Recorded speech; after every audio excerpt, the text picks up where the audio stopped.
S is for the S's that have disappeared. H is for Haas, it's changed, my dear. I is for incredible, lots of changes to our edibles. F is freaky cause Mandela effects are all the buzz. And T is for time that's running fast. Y is for your memories, hope they last. If it's not a fun day, won't you join me Shifty Sunday? Shifty Sunday for Emmys. Shifty Sunday, if you please. Well, whoops. Well, hello everybody and welcome to another edition of Shifty Sunday. And you learn something new every day as I have. We got tonight, on tonight's show, we have Sagittarically Speaking, we've got Armor Up, and her second appearance, Raven Hawk. Welcome to the show, everybody. How you doing? And what's going on there, Armor? You know.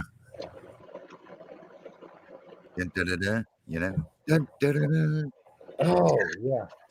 Well, Said you did the drums and figured I'd do horns. Never mind. Move on. Carry on. Zoop, right over my head that went.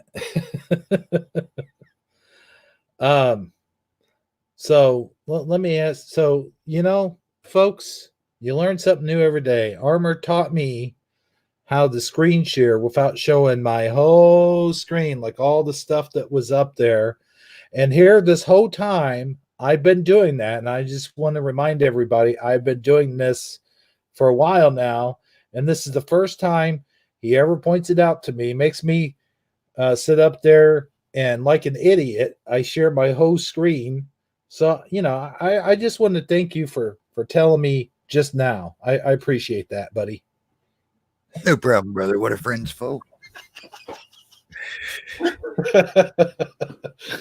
Don't blame me. You look like an idiot. That happened long before I ever came into your life, my brother. Much love. Oh, good Lord.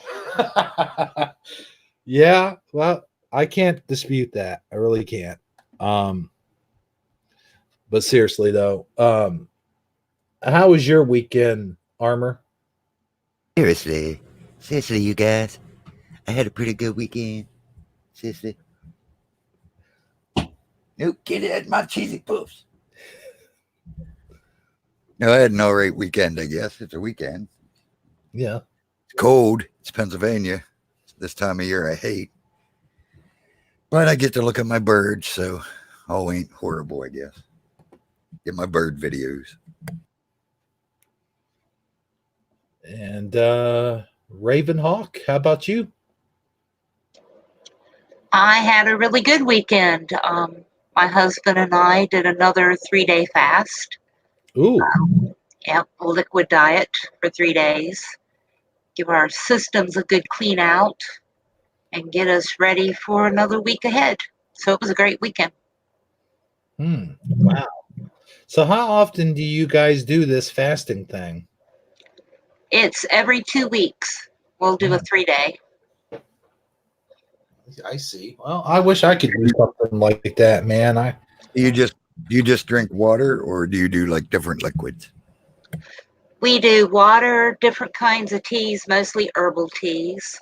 And I make a veggie broth and put some spices and stuff in it, and we drink that. Cool. Interesting. I like a good herbal tea.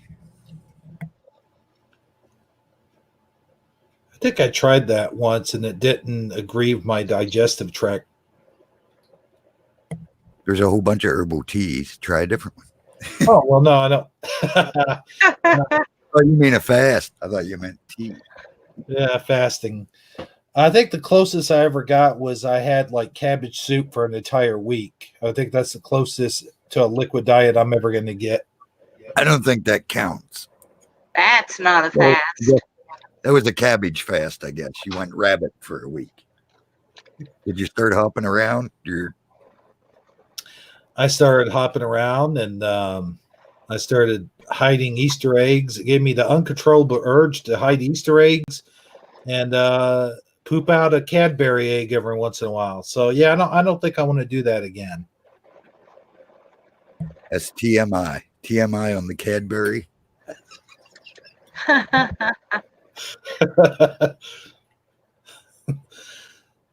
And Saji's muted up, but I'm sure he has loads of stuff to talk about how his weekend went, don't you, buddy? Oh yeah, you know it, as always. But seriously though, I actually had a pretty good weekend, all things considered. I got my house in order. I got a little yard work done. The temperatures down here have become quite pleasant. I'm not trying to rub it in, but it gave me an opportunity to do things outside that you normally just don't want to go out and do during the middle of the day. You usually try to either catch it early in the morning or late in the evening, but we've been getting highs in like around 74 degrees and lows around 64 degrees down here in Florida. You've been getting high during 74-degree weather?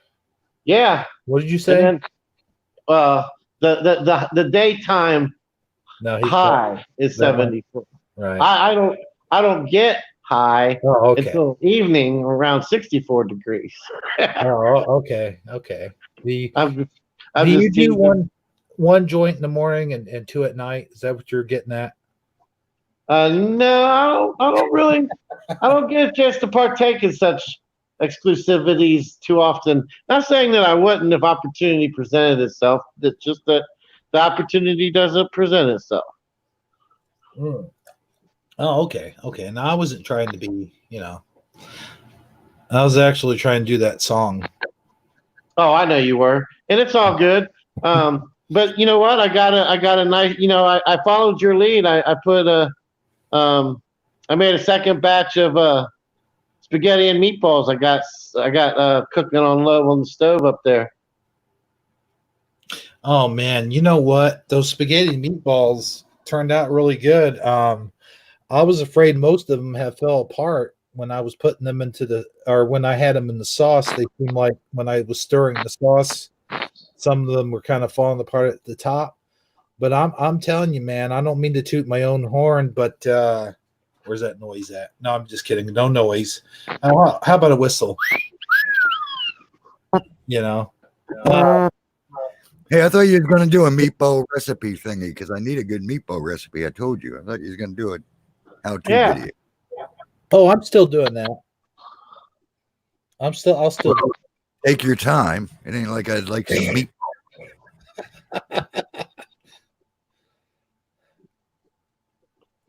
But other than that, I really don't have a lot to report on as far as my weekend is concerned. Did you get all your stuff done that you wanted to do? I know you mentioned you had a ton of stuff to do. Well, I mean, it seems like I'm always in a race against the clock, and it's ironic because for the past, I don't know, it seems like for the past month I've been trying to get this report together to put together for our Shifty Sunday about time and the manipulation of time and every time I think I'm going to have it ready for the following week, I run into another element that I need to research before I can finish the report. So it looks like it's going to be delayed at least one more week. Hopefully only one more week, because I really do feel like I'm a little bit past halfway through it now finally, and should be able to have it done by next week. Part of the problem is my own procrastination. I always decide to wait until the day of our broadcast to work on it, thinking I'll get it done in a few hours. Then a few hours of note taking and research go by, and it's time for our show. So I guess I'll have to put it off till next week, and hopefully not procrastinate until Sunday to work on it again. So, well, I'll tell you, man, you do you put in a lot more to it than what I do. I just take mental notes, and most of the time I forget what I'm saying about stuff. But tonight, hopefully, I have things in order. I have some things I want to talk about, and hopefully, I get that right. So, but I got to congratulate you anyway, man, because man, you seem to have you. I know you do a lot of research and stuff like that, and I'm not saying you're the only one, God's armor, but you know, yeah. You're so funny. You know what? I might give you guys a sneak peek of it later. I might go ahead and give you guys just or I might break it up into parts. I might do like a part one today, and then we'll do part two next time. Maybe we'll do it that way. That sounds good. And Ooh, yeah. oh, go ahead, man. I'm sorry. I just said a two-parter. Yeah, that'd be cool. Right? Because bottom Yeah. line is it boils down to this. You have two different versions of timekeeping. You have nature's time, the sun, the moon, and the stars, and you have man constructed time. The calendar, the work week, the month, the day, the year, kind of get manipulated into a fabricated construct that no longer has anything to do with the sun and the moon and the stars. And what becomes of that is the fact that we're no longer we're no longer connected spiritually to nature. Now we are basically becoming slaves to the construct of a time clock and a work week. And it's just the more you look into it, the more you realize how indoctrinated we are, and the more points and counterpoints you keep coming across. So it's one of those things where once you start down that rabbit hole, it's hard to get yourself back out of. You know what I mean? Well, I'll tell you what, man. I don't like being a slave to time. In fact, I make time fly. You know how I do that? You throw the clock out the window? I throw my watch halfway across the room until it flies into the trash can. Right. And you know what? There are more probably. Another thing I've came to realize, there are probably more expressions about time than there is any other thing that we have expressions about. The only thing that might be second would be love. We have a lot of expressions about love, and there's probably a really close second, but number one is probably time. And the most common and well-known, expression is time is money. Money is time. I always used to say that all the time, but not me personally, but my characters in my movies, like the head boss man of something, be like, come on, time is money, money is time. Somebody yelling at their employee, or like maybe J. Jonah Jameson yelling at Peter Parker or something like that. Time is money, money is time. Get a picture of Spider-Man or you're fired, stuff like that. Honestly, that's kind of like how they want, that's how we are. That's how we're conditioned to believe. I mean, and that's how everything is kind of established. And not only that, but you have like a social hierarchy of what your time is worth compared to another's.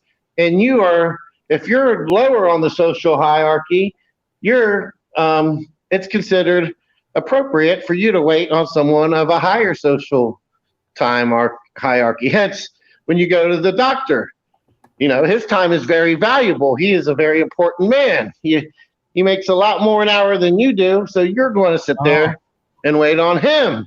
Right. You might have an appointment at 9 a.m., even though you might not get seen till 11:15. That's totally acceptable in the social hierarchy of time. Speaking of time, I think it's time to give a shout out to the room while we can. Well, let's do that. And, I can do that if you want. Yeah, you know what? I think I'm going to do it this time. I'm always relying on God's armor just because the fact he's so good at it, but. Time keeps on ticking into the future. So. Oh, yeah, I better get going. We have Lorraine Lamore with a woohoo. We have Raven Hawk saying hey ya to Lorraine Lamore. We have Zombie Cat Club. Hello, Zombie Cat Club. Good to see you. Red Shirt Blues is in the house. I love that name, Red Shirt. I love Star Trek. And we have some lurkers hiding, and that's all I see for right now. So if you didn't get Spoiler, Greg. then Euler Greg. Where's Euler Greg? You He think just came in. Oh, okay. See, my thing's running a little bit slow. Maybe I should have had you do the shout out. Oh, there he is. Euler Greg. Hey, Euler, the winner of our shirt contest, and the reason why I have a slogan on the Shifty Sunday shirts.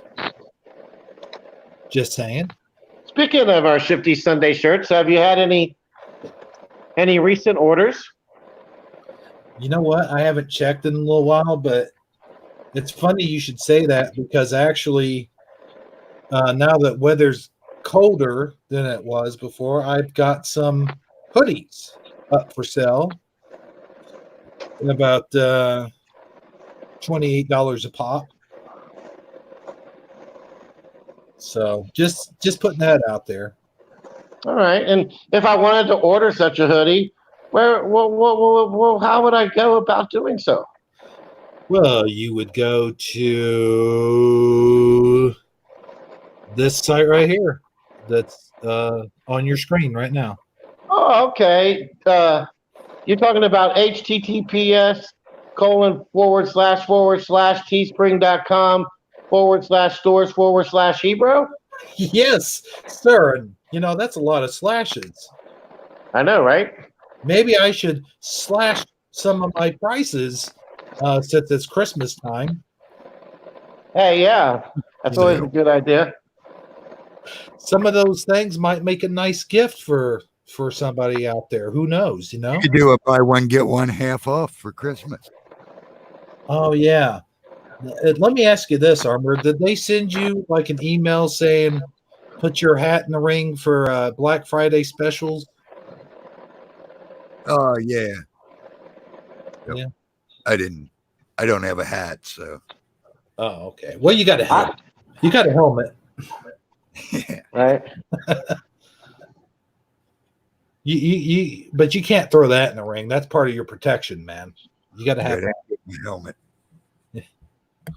You could probably order a hat at https://teespring.com/stores/he-pro. I bet you could, and then I could throw it in the ring. Yeah. Maybe next Black Friday. Oh my gosh. You guys are silly tonight. This says, yeah, thanks for bringing me tonight. Oh, this is normal. He was just being behaved the other week because Saji was missing. The whole gang's here now, so yeah, it never begins or ends well. Just so you know. But somewhere in the middle, we managed to pull it all together. Yeah, the middle's awesome. So if you're watching, skip ahead like 10 minutes, watch the middle hour and a half, and then go ahead and call it a night.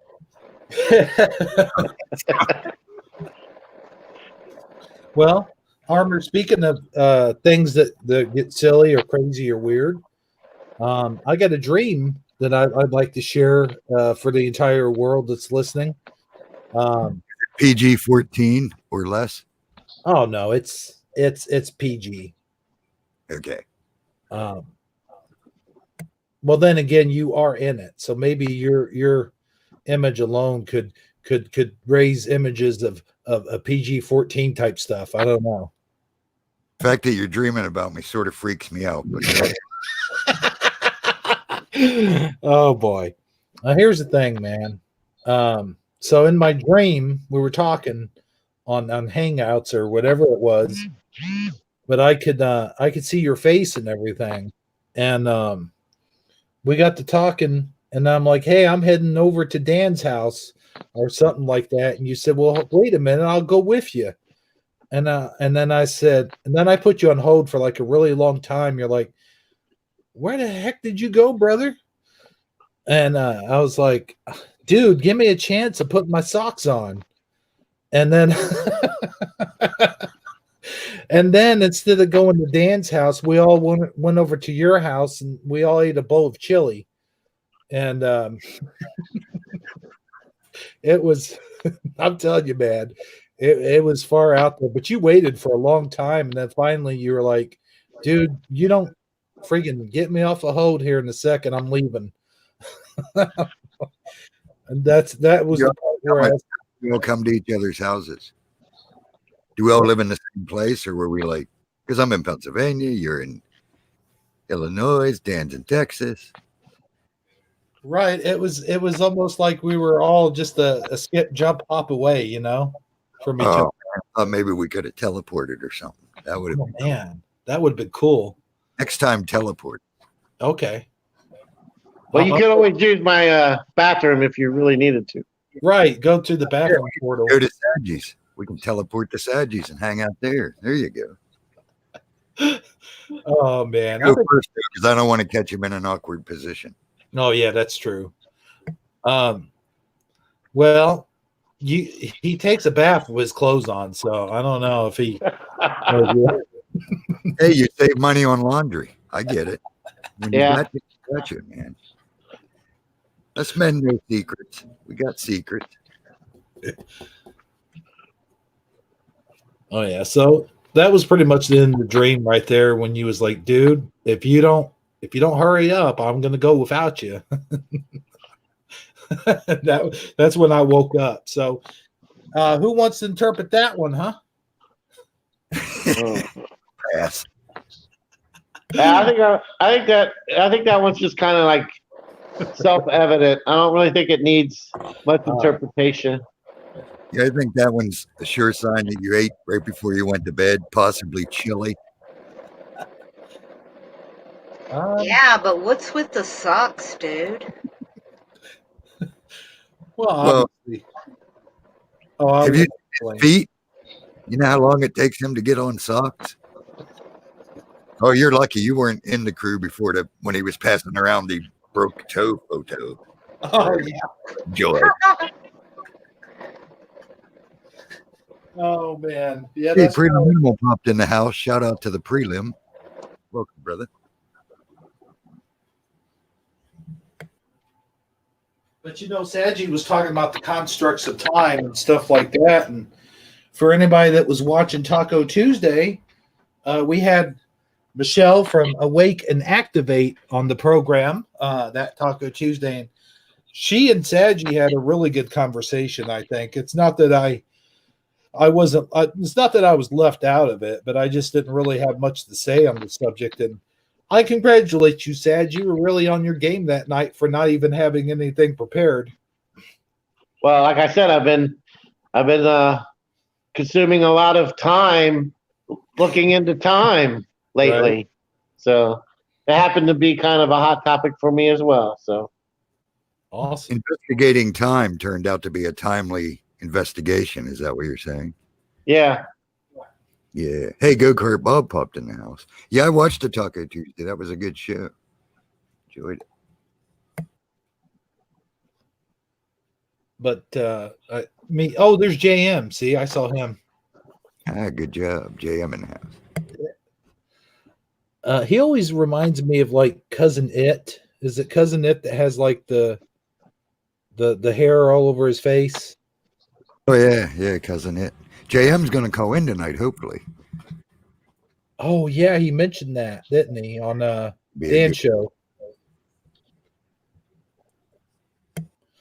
But me and Raven stayed up to about 2 a.m. on the phone the other day, and we were talking about. I was telling her my theory on the Mandela effect and how the Mandela effect has so much that's encoded. It's my belief that the Mandela effect is messages sent from God, and that that he or she or whatever, however you want to put it, because there is no sex on that, but the Father is sending, in my opinion, sending us messages, but they're encoded, And I know I've talked about this on a program before, but I want to sort of like revisit. Yeah, revisit and explain, and kind of like well, Raven, what exactly did we talk about? One of the things that we talked about was how the things that are, how we wish that there was someone out there that was a lot smarter than me that could take all of the missing letters, added letters, anything that has changed, like in the Bible, etc., and see if there's some kind of code that they add up to. If that makes any sense, maybe we can get a message from it. Well, I noticed early on, and I talked to Dan about this a long time ago. A lot of S's are affected, a lot of N's, a lot of A's, a lot of K's, and a lot of E's. So that right there is snake. I'd like to know more of the letters, but yeah, I noticed a lot of times S's will disappear, or they'll get an S or lose an S, or same way with E's turn into A's. So there's your A's and E's flopping around. So yeah, and I agree. I mean, I've said this before on Dan's show, and I think on this show before when we talked about it. I think Father definitely, whether he did it or not, definitely, just like everything else, used it for his own benefit, because there's obvious messages. I mean, the lion and lamb to wolf dwelling is an obvious one. I mean, that's a pure warning. Hey, the wolf's dwelling with you now. It's on. In my mind. I mean, that's what I took from it immediately. The fact that it changed from crush to bruise showed me that right now you better wake up, because we're only bruising. It's time to crush. We're bruising his head, but it's time to crush his head. I mean, so I see all kind of meanings in the few I've looked into that sort of make sense to me, that I take from them anyway. And like changing from love, agape love, to charity, I think we said before, that's just a form of false love, because you can be charitable to someone for the wrong reason. So it sort of showed us that real love's pretty well gone. Father's love's rapidly disappearing, if it was ever really here. And that's one of the main reasons I say Father's love all the time when I come in a room, in my videos, all that stuff, when we leave. But so that was a sign that, yeah, love's been hijacked with fake love, And I don't know that there's necessarily like one big universal message that you can decode with a handy dandy Mandela effect decoder ring. I think there's individual spiritual messages open to interpretation, kind of just like how the Bible works in a sense that you can take a certain passage or a part of the Bible, and you can apply it to your trials and tribulations, and take some significant meaning from it. I think it kind of works more like that than it does as a blanket message for everyone. Does that make any sense? Absolutely. I couldn't agree more, because it's all about a personal relationship. So, of course, it's also a personal message. Well, that's the other thing that I was talking about is I've noticed missing letters. I contribute missing letters and spaces, like dashes in between words, the dashes that disappeared and reappeared and whatever.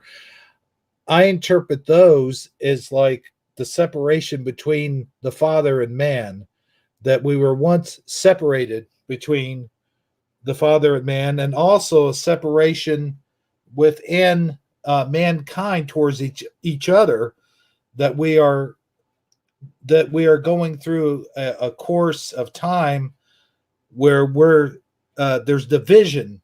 That's the word I was trying to look for. Division, where we are divided between one another. And this could just be me seeing this a certain way, but I know I mentioned it on another show about Kit Kat having the dash and then losing the dash, and now the words all together.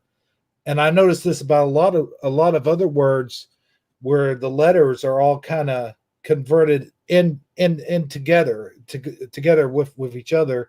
And that sort of shows me that the division that once was separating us is now bringing us together. It's bringing us as not just in the Mandela community, but in humanity altogether. That was my interpretation of some of the Mandela effects. Yeah, and for me, the dash, like you said, I think it separate. To me, it tells me that Father's saying the separation has to end. It's time to come together as the one body that we're supposed to be, and get it done. Because it's all about us becoming the body of Christ we're supposed to be and getting it done. You know what I mean? So I think it's a sign that this separation has to stop. And yeah, JM, I had an awesome conversation with your buddy this week. Can't wait to talk to him again. I still haven't got a chance to read the thing he sent me, but yeah. And not only do I think that's the case for the Mandela effect, I think that's just the case for the whole truther element community or whatever as a whole. I mean, people who are starting to see things for what they really are versus what we've always been told they are really kind of, it just seems like it's exponentially increasing, like the amount of people who are waking up, and it really does seem like it's coming in waves.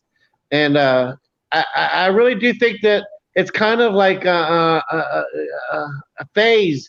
Like there's a phase one of waking up where you go through that uncomfortable feeling of realization. Then there's a phase two of discovery, of wanting to know more, and then there's a phase three of realization of just kind of like trying to put all the pieces together, and that's kind of like where we're at. Does that make any sense? For me, real quickly, I just wanted to say that I disagree with a lot of the stuff you just said. Don't get me wrong, it's your opinion, you're entitled to it, and I respect it. But I just disagree with a lot of that. But I do agree with the part where it brought us all together, and the coming together part, that's important, certainly, and that is part of it. But another thing real quick, and then I'll shut up and I'll throw it to whoever wants to take it. And you can take this however you want to, but one of the things I noticed on the Ford logo, like I was showing you guys pictures I was taking of the Ford logo, and this is really weird, by the way. I took a picture of the Ford logo on one of my keys, and when I took it, it had no curly Q in it. You know what I'm talking about, like the letter F? Yeah, the curly Q on the F? Right. When I first took the picture of my naked eye, I didn't see it. And then when the picture came out, and I shared it with Armor. Armor looked at it and said, no, you can definitely see it, but it's real faded. And then in the next picture, I think it was a little sharper. But the point I'm trying to get at is I see the logo, the Ford logo, and most people see a logo and go, oh, it's just a logo. So what? Who cares? That's not important. But when I see the logos and I see the changes, like I see the change in the Ford logo, with the curly Q in the F, to me symbolizes a sort of feminine, like a feminine type of writing. And it sort of, to me at least, symbolizes the demasculinity of man, where the man is now taking the role, I don't want to say the role of a woman, but where he's kind of like, he's in that row. He's in more of a feminine type row, and that the family, the traditional family sort of values has broken down, and we are seeing that in our society. Not so much the devalue of family values, but that masculinity is being sort of shut down, and it's being sort of pushed to the side. Like a man can't really be a man anymore. He can't hold a door open for a lady or pull her chair out or throw his coat on the ground for her to walk in so she won't walk in the mud. That sort of thing, it seems like, for me at least, when you open the door for a woman anymore, they take that as a sign. Oh, what? So you're saying I can't open the door? What, do you think I'm weak? Or, you know, I'm over exaggerating, but certainly I am seeing it more and more that our masculinity, who am I, Michael Landon? Masculinity is being taken away very slowly to the point where we can't even really, it seems like we can't really even express ourselves in the way that we want to. And I may be way off the mark here, but that is just my opinion. And I'll take it, I'll throw it to Raven, since she is a woman, and maybe she has a different perspective on this sort of view. You know, I just wanted you to know I'm not trying to be offensive or come off like a chauvinistic pig, or, you know, like whatever. So I'll just put my foot back in my mouth and go to my corner, and you guys can have at it. Oh, way to go. Throw it to me. I really don't know exactly what it is that's causing all of this. I'm not your traditional type of woman, meaning that, you know, I've never had to be subservient to anyone. I'm not really a feminist either, because I value the feminine and the masculine. But I have noticed that we are sliding almost too close to being androgynous, if that makes any sense, where you can't really get a clear line between males and females anymore. And I don't know if this is the devil's work. I don't know if it's a plan from God to open our eyes to see how bad things have degraded. I'm just not sure. If I had to throw my 2 cents in on that, I would say that it's a lot more part of the indoctrinization of our society, in the sense of the images that men, the way men and women are portrayed in television and movies, and the way, like, you know, even I mean, if you look at what is considered to be a strong, successful male image in today's society, it is nothing compared to what it once was. And I think the roles have just kind of became intermingled and not as defined. And I don't know that it's, I definitely, I would have to definitely concur with that. You know, there is some sort of evil imposed into it, as far as like somebody's evil agenda, or a deception that is taking place, and it is to serve a purpose. What exact purpose it serves, I'm not sure, and how the Mandela effect is incorporated into that is probably just one more. It's just another form of an awakening. I really do believe that the awakening versus the indoctrinization, bottom line, is what it all boils down to. How much do you realize your own indoctrinization, myself included? Because even though the way I see things today, I couldn't have imagined some of the awarenesses that I've become aware of in just the past 6 months, more or less, you know, the past 3 years. If you know, like, for instance, I mean, here's just one miniature example. Like, you know, men, like, if you go back to, like, let's go back to, like, say, the 70s. Okay, men had a study, a room with books and an office and chairs, where they would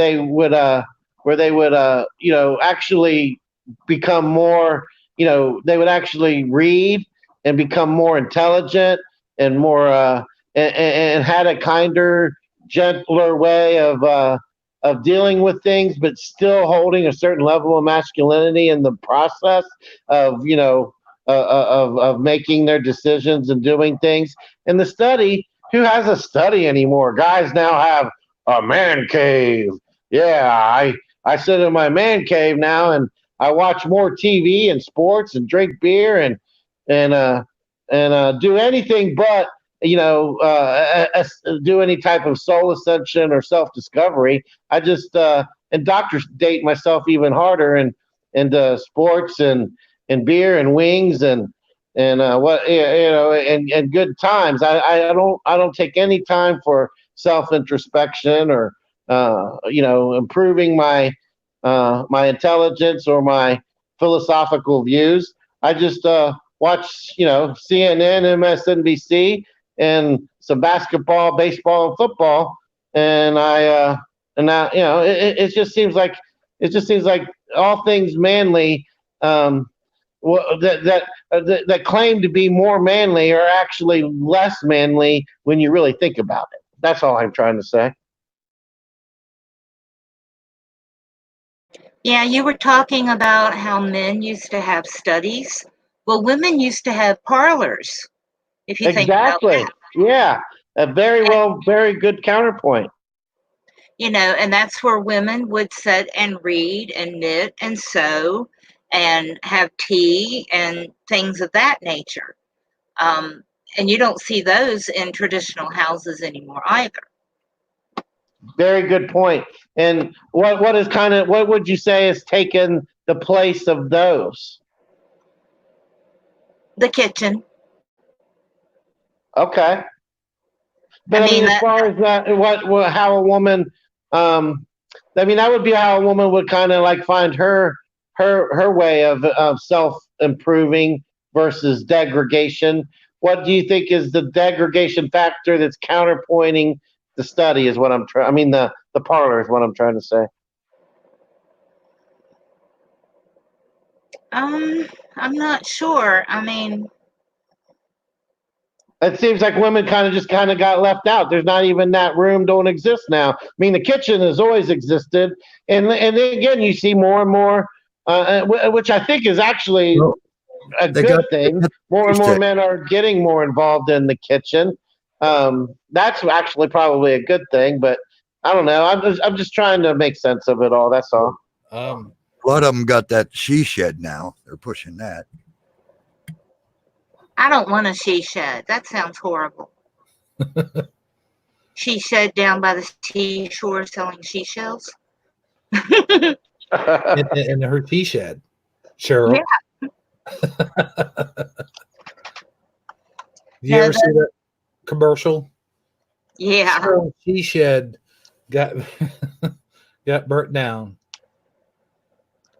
Now, I noticed that, when I was growing up, my mom's either spent time in the kitchen cooking or she was in the living room either reading or she didn't knit or anything like that, but she did some arts and crafts and stuff sometimes.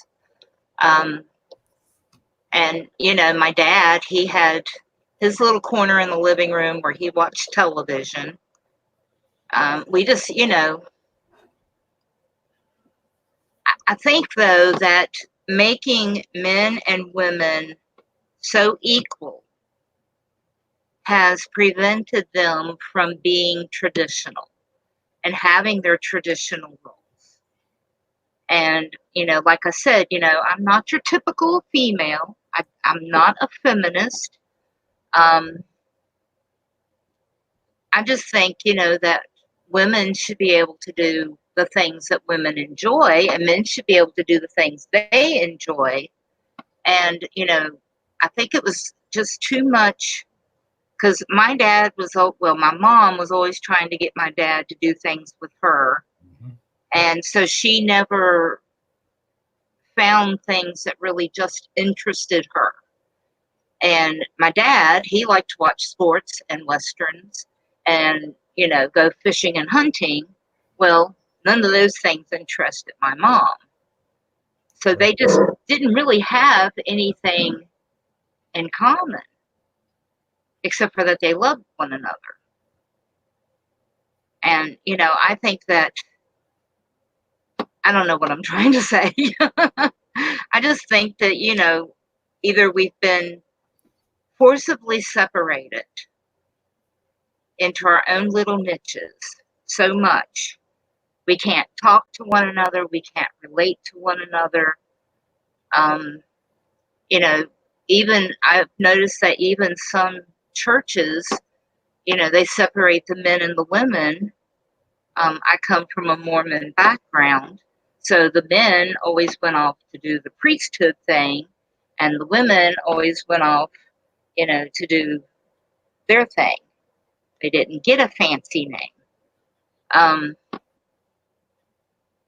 And I think that has harmed a lot of families because the men and the women can't find any common grounds. I mean, if the only reason they're staying together is because of kids or, because of quote unquote, I love him so much or I love her so much, I don't think that's enough.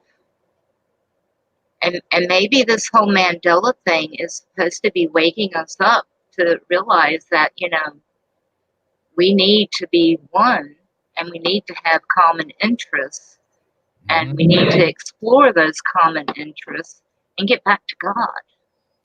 Right. Yeah, I totally agree with that. And I'm sorry. I was just going to say, I didn't know if any of that made any sense. I totally agree with it. Makes perfect sense to me.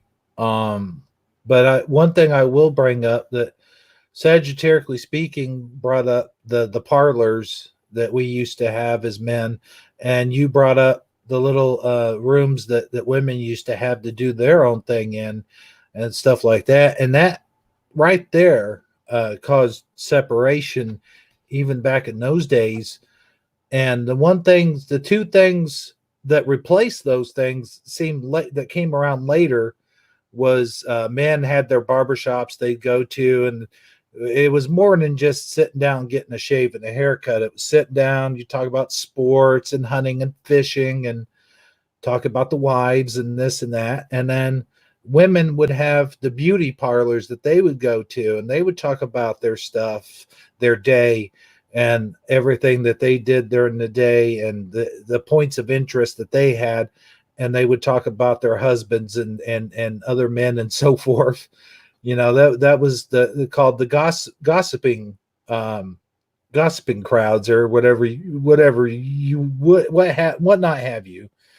But I think a lot of that's been replaced with the internet. So I don't even know. And that's really all I want to say about that. I don't want to go any further. I don't want to No, I think you're onto something there. I think that's I think that's part of what is kind of has caused that commingling of roles. I mean, everybody. I mean, even you. You'll have a husband and a wife sitting. Enjoy. They both go to work. They go work hard every day, and they get home. They probably have some type of meal together. Then they sit, and instead of having time interacting with each other, getting to know each other, spending quality time together, whatever it is you want to insert there, instead of that, they're both sitting there looking at their phones or their computer screen, somehow involved in some type of social media, and they're more likely to have like 17 texts to each other throughout the course of the day, but not one inherently soulful, meaningful conversation with each other. And I really do think that the internet kind of has been a key factor in all of this. Absolutely. And I've even seen like people like me and my wife go out to eat and whatever, and we see people out on dates, a man and a woman out on a date, and the whole time during their entire date, they're not even initiating each other. They're not even looking at each other. They're looking down at their phones and texting and just looking at different things on their phone. And that, to me, my friends, what's the point of having a date with somebody and getting to know them I mean, that should be the whole point of dating someone, is to get to know them and to be intimate with them. I know them, Hebrew. I read their whole bio. Huh? I read their whole bio on Facebook. I know them real well. Oh, okay. Right. Right. Yeah. That's how that seems to be the way we're going nowadays. And that's a good point you brought up, even though you're kind of joking about it a little bit, is that that's how we get to know each other nowadays. I mean, that's not how I got to know each other, but it seems like, oh, you want to get to know someone, all you have to do is look up on a profile on Facebook, and my goodness, it's amazing what some people will share. Like, they share their most tender moments with their kids, and the cooking a meal. They show every single picture of their food, and say, oh, look at this, look what I cooked, look what I did, look what my kid did, look what my kid's doing. It just seems a little bit, tad bit irresponsible to me, that you would have your whole life, put your whole life out there for everyone and their brother, including, like, I don't want to go this far, but I'll say including like predators and stalkers and all the people of the world. Your life is out there. And I don't get people who do that. I really don't. And it seems like we used to have more privacy as well. And it used to be, if there was things we wanted to share, we'd share it with a friend or something like that, or family member, but now everything's out there. Everybody's watching everything you do, and everything's being recorded, and we wonder why our kids act the way they do. And we wonder why there's so many kids that go missing, or they go to the way of the predator. It's sad. It really is. And it's terrifying to see that all these parents are just all willy-nilly, sharing photos of their kids and sharing their lives and this and that right out there in the open for everyone to see.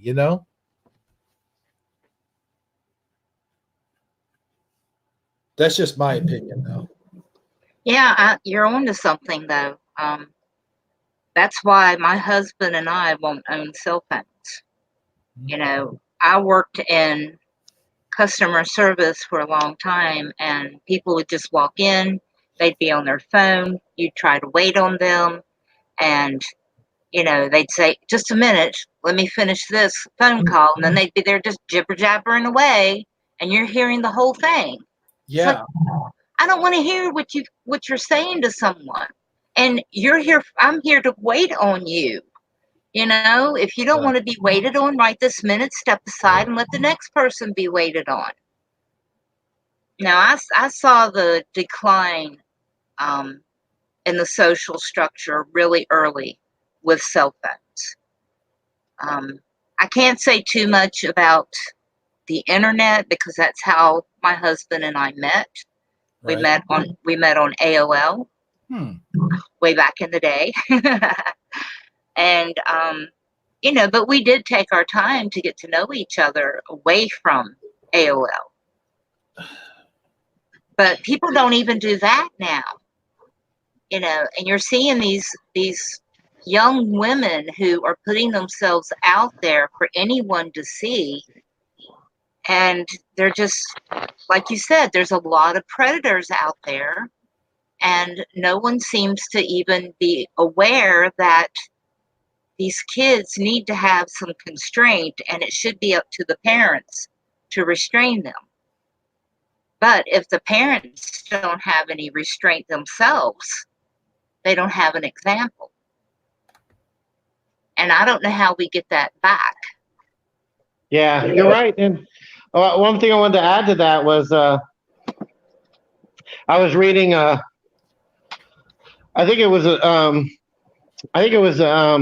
I can't remember the article where it was from now.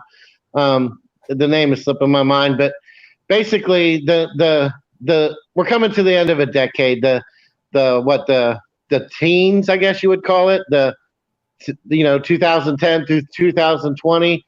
It's being known as the decade of of the smartphone. That's what it's going to be heralded as, or go down in history as. And I can't say I totally disagree with that. I mean, it seems like that has been the milestone achievement of our society for the, that has kind of like, windfall kind of set its place. I mean, pretty much everybody's got one. Pretty much everybody stares at one, and pretty much everybody communicates with one. But but with that being said, what is what do we have to, what's coming, what's next, what's the 2020 through 2029? It's not going to be the smartphone again because it already happened. So what's the next thing? What's around the corner? What's on the horizon? That's the part that's kind of got me scratching my head as to what's next. I mean, it really does just seem like the battle between good and evil is really coming to a head. And I would really like to. We haven't heard from Armor on that. I would like to hear your thoughts, Armor, on just that point in general. Like, what do you think's around the corner? You mean for the technology wise?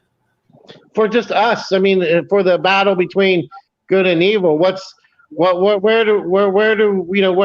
the fight moving next? Oh man. Well, the fight's pretty much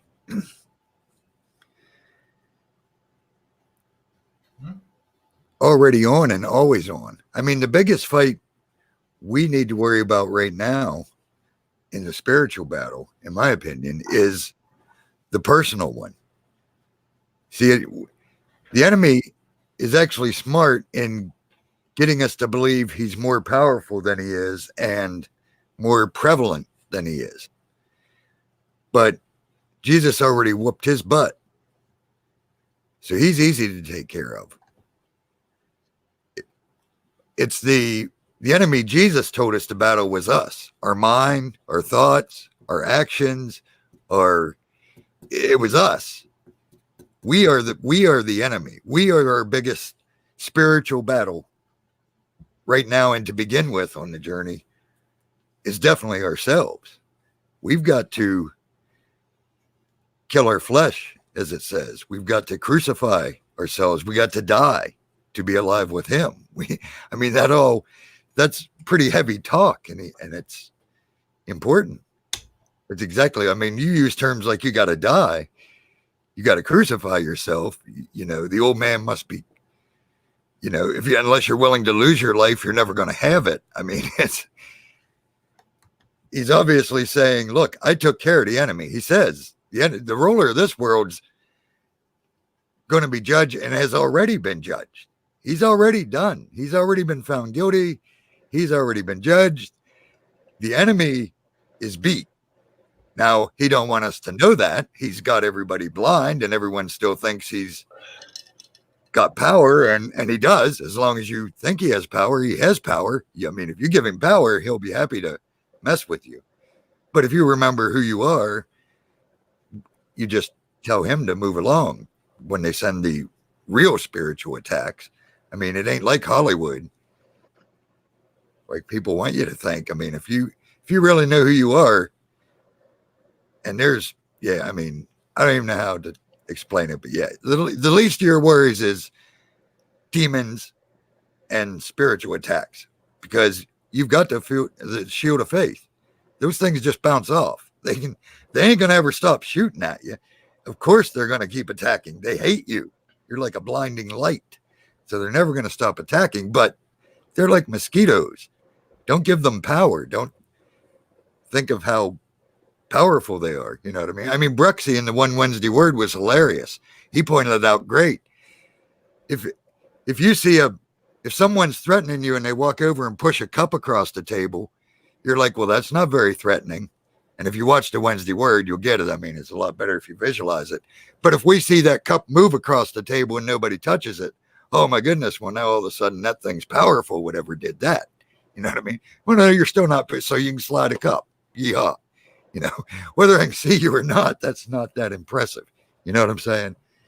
So our battle our main battle and where we go from here, at least right now, but we ain't got a lot of time. We need to get in touch with who we are. So our main battle is us.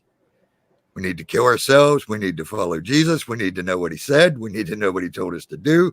We need to get with the Father. We need to get the Spirit. And we need to do what it tells us so we can accomplish his will. Because the quicker we do that, the quicker this is over. It ain't ending till we come together. I think that's the big picture of all this, the big message that is sort of for everybody. Although there's lots of little messages, but the big message is time's running out. Get it together. We've been letting the enemy run rampant, even though he's been defeated for thousands of years. We still just let him run rampant and think he's got power instead of putting him in his place and moving on. That's what you do. That's how you're supposed to do it. You pray against him. You pray for stuff to happen. You know, I've been praying all these years for children and a lot of people with me on my channel. You know, one girl I know has been praying with me ever since I started that channel. She's awesome. We always pray for the children. And look at what's happening. Yeah, it's still little, but just look at what's happening in the last 8 to 10 years of all this stuff coming to light about what's happening with the children. Yeah, still they're getting away with a lot. Yeah, it's still, we got a long way to go, but it's going. You know, I just seen a commercial today. I was watching football and a commercial come on and it was all about how the state is about to investigate, or not, just, I forget who, but they're about to investigate the CPS service in Pennsylvania for crimes against children. Do you know how major that is? Do you know how long these evil people have been doing what they're doing with the children? The fact that they're even talking about it now in the mainstream is amazing. So that's what we're supposed to be doing right now. Whatever the Father tells you, whatever the Father puts in your heart, do it. You know, mine started out the children. Pray for the children. That's my main mission. Always has been. It's on all my videos. It always will be. Used to be my icon, but it's always been my message because that's the message that's put on my heart. And look at what's happened.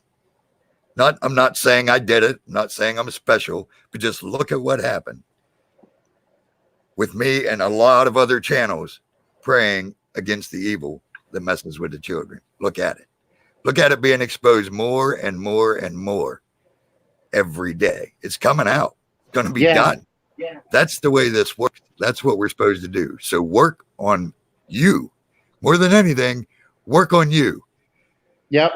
And that way you'll know you can work for him. All right, I'm done rambling.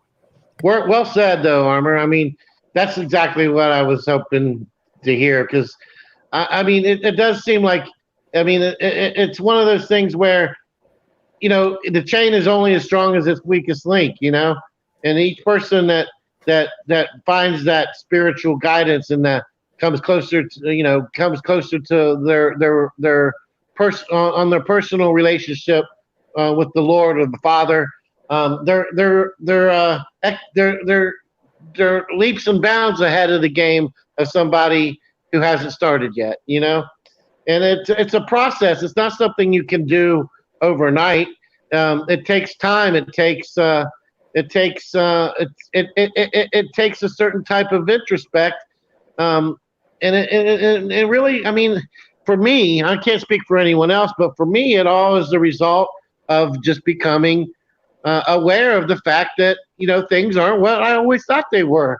That's kind of like what opened my eyes, what, you know, pulled the wool, you know, out from over my eyes. And I don't know, it just really does seem like the more you think that you know, the less, the more I learn, the more I realize I don't know yet. And the more I want to know more, and then I become, I don't know, I ascend to a certain level, and I think I've reached the pinnacle, and I look behind me and see how far I've came, and, you know, take a moment to relish in that achievement, but then I turn around and look forward and realize how much higher the mountain really is. Yeah, and Go-Kart Bob makes an excellent point. The fallen angels is what taught men how to basically make metal, such as for weapons and also for this technology. So, and what was the original lie? Knowledge. I'll give you knowledge. Eat my tree. I'll give you knowledge. He knew we'd wipe ourselves out with the knowledge. So it's just the same plan that's always been there since the very beginning. It just is getting better and better at what it does. You know what I mean? I mean, basically, everyone's walking around like zombies, like you said, most of the population, staring at a black mirror. And that's why they're walking around like zombies. Because they just get mesmerized. They just stare at their little black mirror, and the black mirror feeds them sensations. It makes them happy or it'll make them sad, whatever it wants to do. You know, it'll thumb them up and thumb them down, and that's important to these people. It'll like them and dislike them. And most people are just happy with that little world of self. Again, it's right back to, that's why it's all about ourself. If you're worried about yourself and what people think about you, you're never going to make it, because the enemy's going to use that against you all the time through Facebook and YouTubes. And that's why they have all these systems of like and dislike and thumb up and thumb down, so they can mess with the emotions. They don't need people to do it. Yeah, they got their trolls too, but they can sit there and do it with their computer buttons. They can take away your thumbs up, give you 12 thumbs down, leave you comments about how horrible you are. They can sit there and do it with their computer buttons. So, yeah, did you see that video you shared with me, Armor, where Instagram was purposefully holding back all the thumbs up on certain accounts on purpose, and then giving them to them all at once, just to have them like go through like a feeling of despair, then to give them all of a sudden rush of happiness. Yeah, and I think that ties in with your report about endorphins and stuff. I mean, that's exactly what they do it. They've basically got everyone hooked on the drug that is known as social media. It's just another drug. Yeah. It's another endorphin stimulant, which is all drugs. You know what I mean? You take the drug so you feel better or feel different. That's why people do drugs or drink or anything else. Well, it's what social media is. It's the 21st century drug of choice. And man, billions and billions and billions are choosing it willingly, paying for it. You know what I mean? It's like, so yeah, just be careful. I mean, I'm here, I'm talking on it. I'm not saying it's bad. We got to use what we got, but don't get involved into this. Don't let it get to you when someone disagrees with you, or because you don't even know if they're real. Don't let the enemy mess with you. It don't matter what anybody thinks about you, how many thumbs up or thumbs down. As long as the Father loves you, who cares? Exactly. Well said. As long as you got a thumbs up from the Father, it don't matter how many people dislike this video, right? Yep, that enemy can click that thumb down button all they want, but you get one thumbs up from the Father, it's over. Boom, done. Boom, finished. It is finished, he said. Believe it. All right, like Hebrew. Oh, go ahead. I'm sorry, Raven. I was just going to say it's another social experiment. They've done these all through history, and this is another one of their social experiments. Yep, absolutely. Just another phase of their, well, for lack of a better term, mind control type society.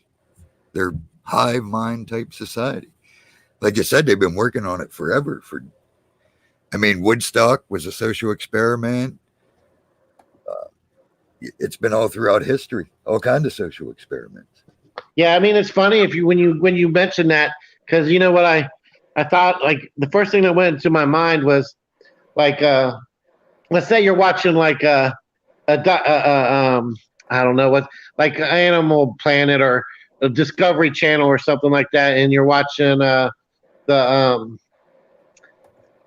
like a series on how on the society of bees and them building their hives and their social validity and how they communicate and how they build their social um, how they build their little how they build their hives. Like you were talking about the hive mind and how they all kind of have like a certain a way of all kind of like somehow always being on the same page at the same time, wanting to achieve the same objective, the same goal, and and it's all built. It's all intricately nature. You're watching a nature video, right? You're watching this is this is all nature, naturally derived things. Even the hive itself, even though they built it, the bees themselves. And by the way, most beehives are built with the the golden circle ratio, the Fibonacci sequence, but that's another topic for another day. But then let's say you could zoom out and just look at the human society, and you see all the stuff that all the stuff that we're doing, our societies, our things, and you look at our, we're taking paper, wood, plastic, and raw materials, and we're building our own um, our own houses and dwellings, and then we're using technology to create a hive mind for ourselves. Would somebody from that perspective look down on our cities and towns and just see them as extravagant beehives? We're extravagantly everything we're doing is some construct of nature. It's just that we get lost in the sense of it being man-made versus nature, and all this kind of things, and we kind of lose the perspective of we're just really another species on this planet doing the best we can to thrive and survive and create a common objective, just like every other, just like many other species do on this planet. I mean, I know I'm kind of getting lost in a tangent here, but I hope I made my point. Yeah, I definitely know what you're saying. I mean, just society's just like a giant ant farm. They've all got their jobs, they've all got their roles. So yeah, excellent parallel between a beehive, an ant farm, anything. Exactly, and not that every creature has that. You have certain creatures that are kind of like antisocial, but I wasn't trying to. That doesn't make for the best example. The recluse spider. Yeah, speaking of recluse, hey bro, how you doing? I'm hanging in there. I was listening to everything you were throwing this direction, but I was kind of getting lost in translation there for a second, and then you picked it up again just fine, but I'm still kind of lost right now. So just saying. But speaking of getting lost in translation, I do believe it is now time to talk about what we were talking about, what we talked about before, and that's if you want to open the phone lines, Armor, I'm not against it. I'm just saying. Well, they're open. Just put the number up. All right, cool. So we're gonna do that. But wait a minute now. Wait, let me ask you this real quick, Mr. Armor, sir. We're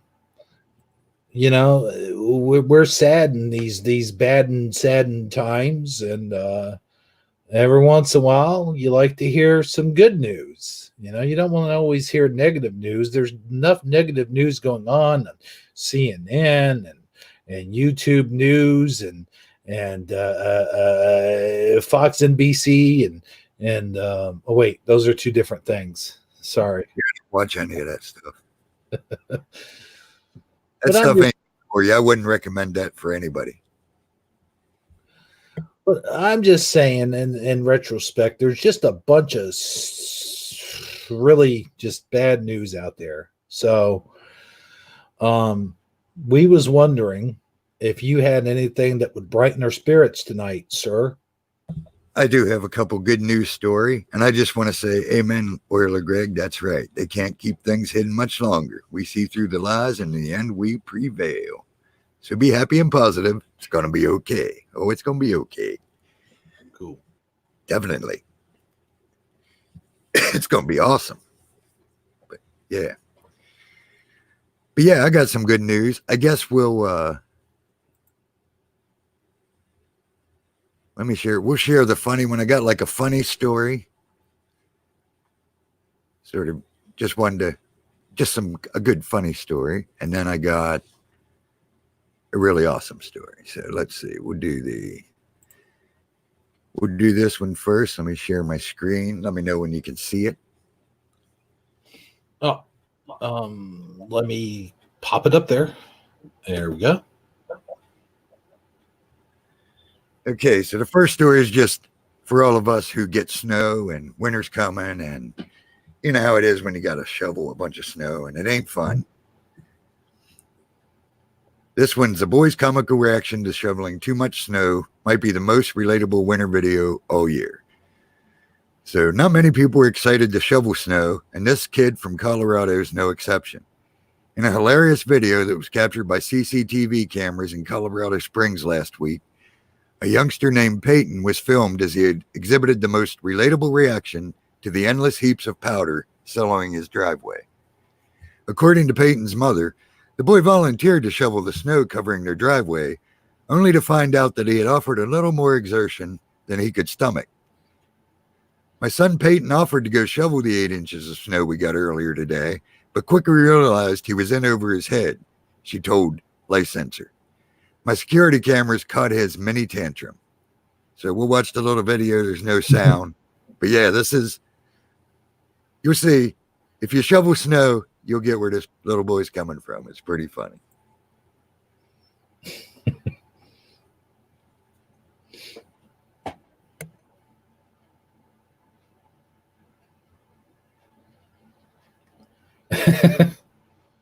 Yeah, I've been there.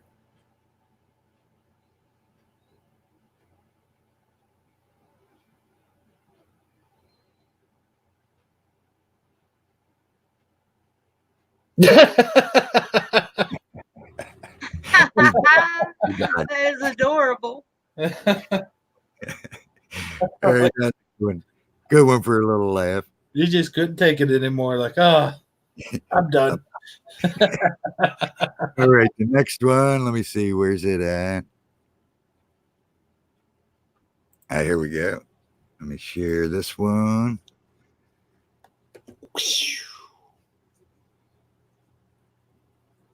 Let me know when you got it up. It's on the screen, sir. All right, Hang on a second. Itches. Okay, go ahead. All right, got a sip of coffee. All right. All right, amazing video shows special needs teen walking for the first time in 8 years. A trainer has been working with special needs kids and their families to provide strengthening techniques and programs and has achieved inspiring results. Some might even call them miracles. One such miracle was caught on video, demonstrating that with determination, practice, and the right encouragement, the sky is the limit. Daniel Stein owns and operates Special Strong, a special needs website and program that provides physical activities and lifestyle advice for parents and professionals. We know that the assumptions and expectations about special needs population can fuel limiting aspirations and lead to inhibiting anxiety that can only lock in the special needs child's sense of being depressingly different, says Stein. That's in part why we exist, to show these young men and women and their families that many of these assumptions about their diagnosis are false. When we can prove it to them, well, that's when the miracles happen. Those are the moments that make Stein feel especially blessed to have chosen his line of work and to give his entire team a real sense of purpose and meaning. They never know when those miracles will occur, but they offer a free 7-day gym pass to see if any breakthroughs might indicate future success. On June 4th, 2019, A parent signed up for the trial services for her 17-year-old son, Brandon Neal. Brandon's development was problematic from the start. By the age of 6 months, he was extremely underweight and jaundiced. Developmentally, he was very behind and unable to sit up, roll over, stand, or make eye contact. At the age of 5, he needed to get 5 surgeries to fix his eyesight. A few years later, he was finally able to talk in sentences. But Brandon had a genetic gene mutation that was causing all of his problems, including his abnormal gait. And X-rays uncovered scoliosis and a misplaced right hip. Brandon and his family were advised to have surgery to correct his hip and were told he'd be walking normally again within 6 months. But after the 6 months, Brandon still wasn't walking. He became severely depressed and anxious, and the follow-up physical therapy made him so sick with fear that he was hospitalized many times. As a result, he remained in his wheelchair and would not allow anyone to take him out of it. Brandon was unable to walk for 8 years following the hip surgery. But one day when his mom approached him about getting a new wheelchair, he told her he didn't want any more wheelchairs. He wanted to walk, and he wanted to do it on his own. Instead of buying the new wheelchair, they decided to invest in a personal trainer and began working with Daniel Stein in McKinney, Texas. On July 15th, they had their first training session. Stein saw potential and shared with Brandon that he knew there would be a day when he would walk again. Sip of coffee.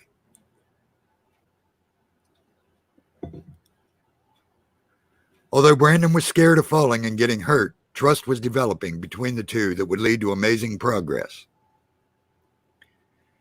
They started workouts with exercises that began to correct the muscles that had atrophied during 8 years of inactivity.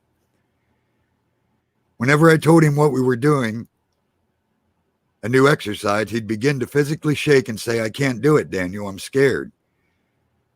However, even though Brandon was scared, he was always receptive to my coaching. He understood his fear, but he didn't run away from it, which was crucial. You might not look at him and think he is brave, but he was as courageous as anyone who has ever faced a ferocious enemy or worse, their own demons.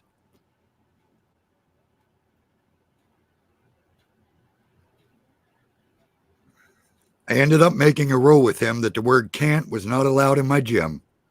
I told him to think of the word can't like a cuss word that should never be spoken.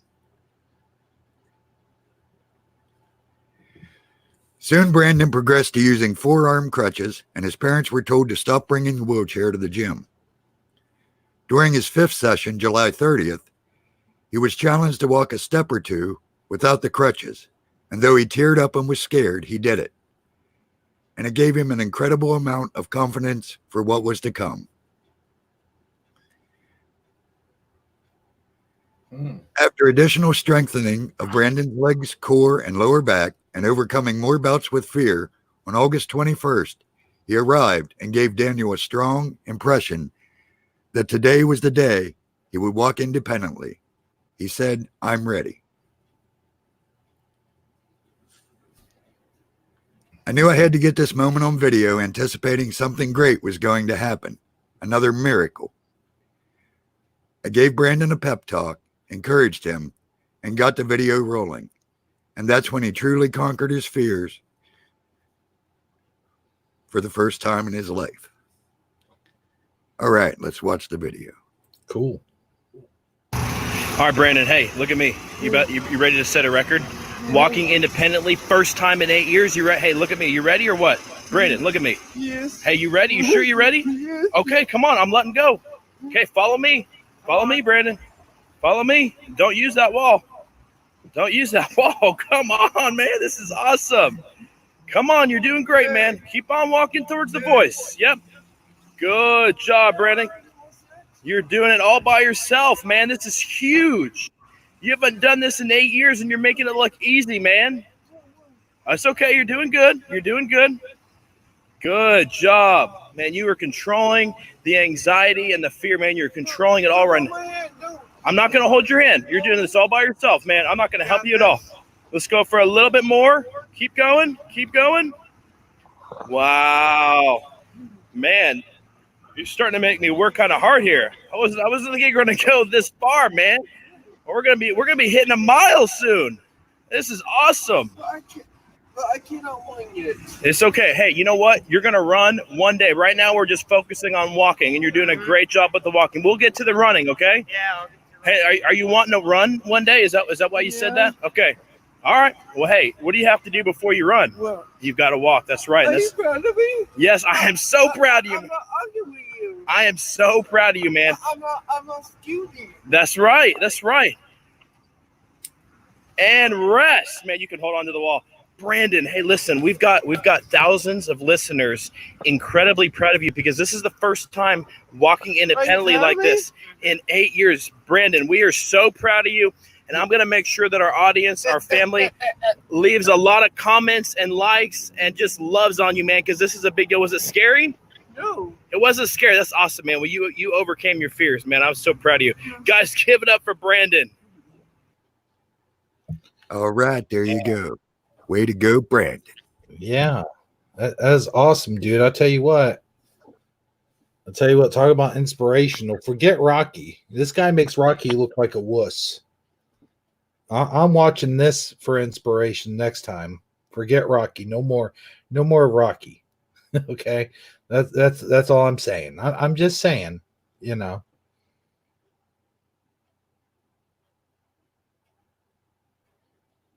Oh boy.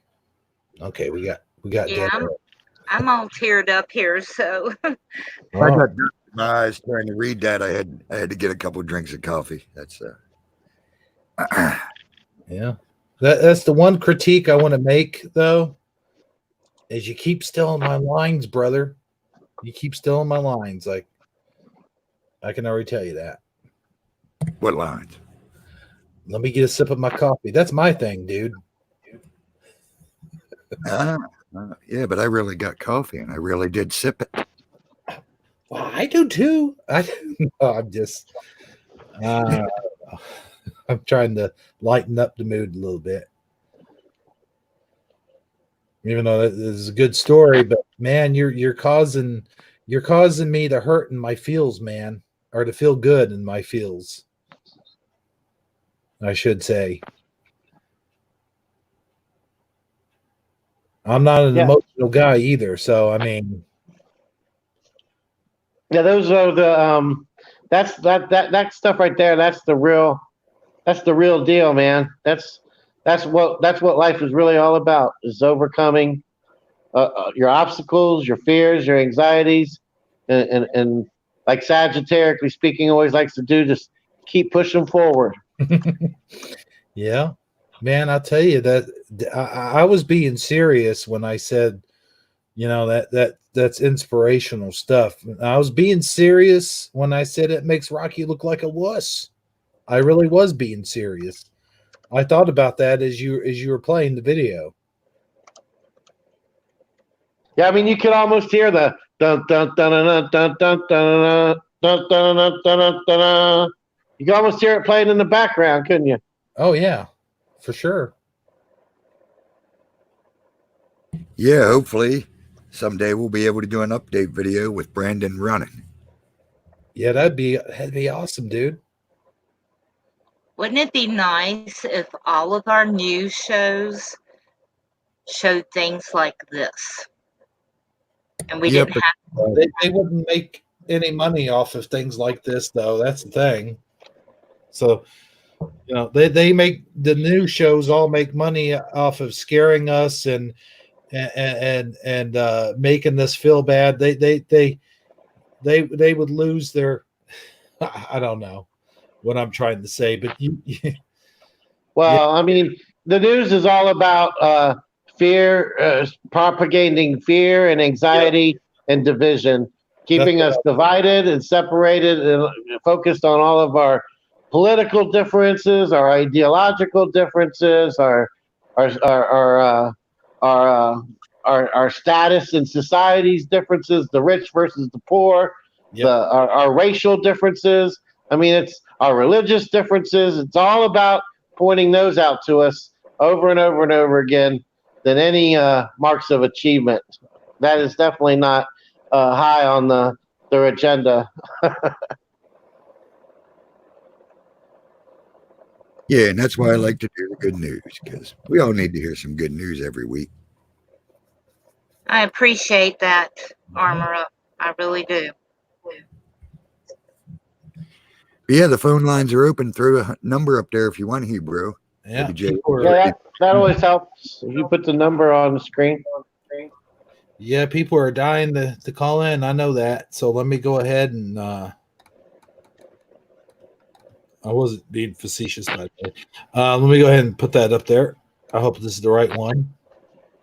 If not, I'll have to get rid of that one. Are you sure that's not 1-800-ARMOR UP? No, that's the wrong one. We learned. Oh boy, That's the wrong number. Wrong. wait, seriously? Wrong number. Oh, okay. Well, let me get rid of it, man. Because okay, so I'll get rid of that one in the near future. Let me do that right now, so I'm not getting confused. And I know it's easy for me to get confused, but there it is, right there. I think. Boom. How about that? Yep, that looks right. All right. That would be 720-835-5825, pin 64559. All lines are open. Yeah. Operators are awaiting your call. I was about ready to say operators are standing by. Armorators are standing by. Okay, never mind. Yes, hopefully JM will call in. I'm eager to hear and listen to what JM has to say.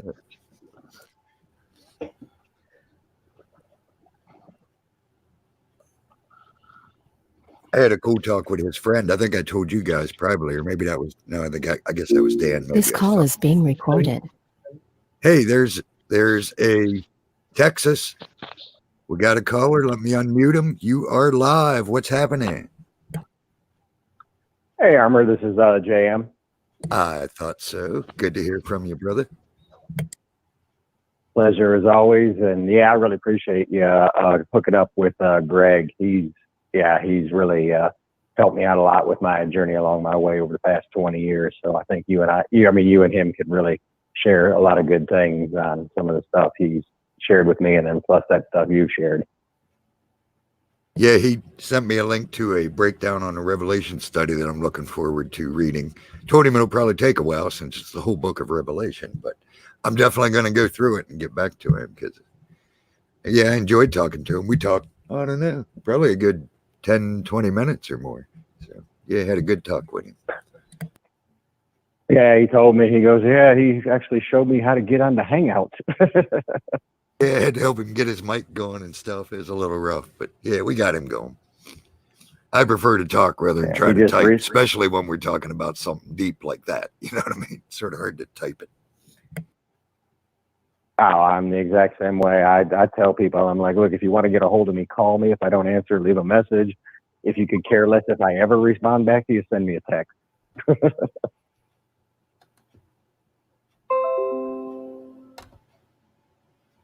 So what's up? You gonna give us some cool info tonight? Yeah, I wanted Go to ahead and take off, brother. A couple of things. Yeah, I know Go-Kart was wanting to me to get into my theory on what I'm thinking might be causing some of the Mandela stuff. And I kind of look at it this way. A lot of us can agree that this world is malleable. In other words, it can be manipulated. And what I was kind of putting together is Jesus told us back in the day that with the faith of a mustard seed, that we could cause the mountain to move, correct? Yep, absolutely. And I think a lot of people say, "Oh, the Bible's not talking literally. It's not talking literally." But the more I look into it, I think a lot of the stuff it talks about is literally. And I do believe what's going on is the screen, the television, and the movies, and all of that stuff is designed to move the masses' thoughts in a certain direction. And a lot of this I relate back to is stuff I learned from Napoleon Hill, Dale Carnegie, things like that, and about the power of what our thoughts are and the power of the mastermind, where one mind is very powerful, but if you put one and one mind together, it doesn't equal two minds. It equals 100. Does that make sense where I'm going with this? Well, that sort of matches up with scripture in a way. One can now I don't know if I'll get the numbers right, but the scripture says one can defeat 1,000, but two can defeat 10,000, something along that line. Exactly. Very, very similar. Because I'm in the type of work I'm in, you're always digging into stuff to better yourself and keep yourself moving along. And I've noticed that most of the self-help stuff, if you really dig into it, it's based on scripture. Literally. It's almost like they just went to scripture and said, okay, how can I manipulate a few things? But I say all that to say, back to the Mandela effect, because I don't want to get sidetracked, is that I think that the evil powers that be are using the television to mass manipulate the minds of men to cause changes. And what I think a lot of we're seeing is whether some of these changes are changes they're just trying to introduce to see what they can control, but also too is just different groups of us or our own thoughts are causing hiccups or things to alter and change. Does that make sense where I'm going with this?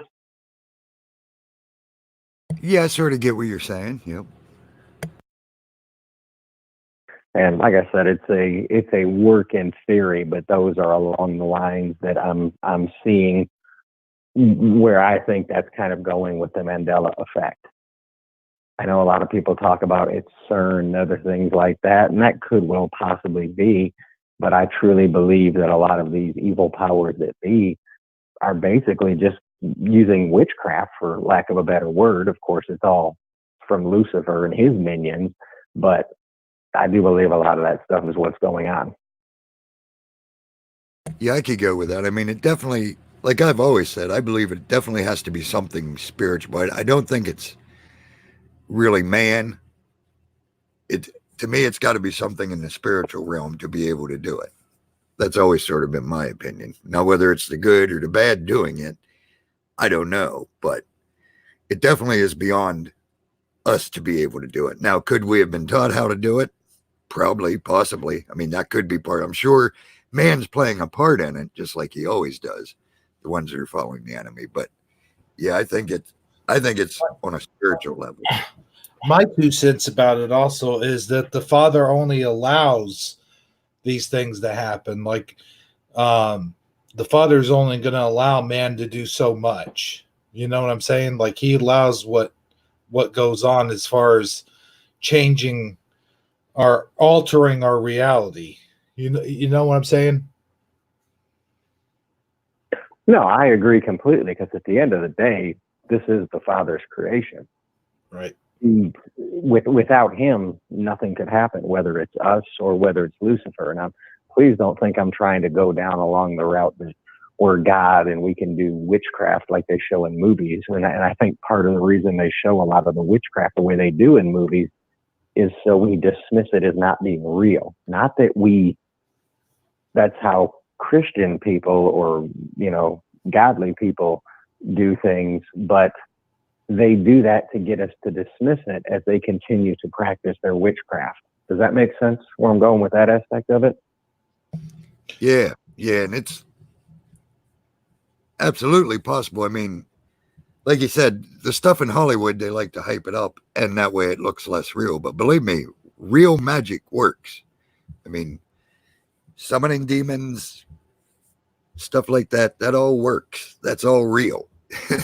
And it does have consequences and rewards. So, and that's why I say I'm sure man's probably involved. Could a man have for whatever reason, let's just throw a hypothetical, which I think will sort of point out what you're trying to say. Maybe you can let me know. But let's say there's a high level warlock or Satanist, whatever you want to call it, a high level person who was in touch with the bad side.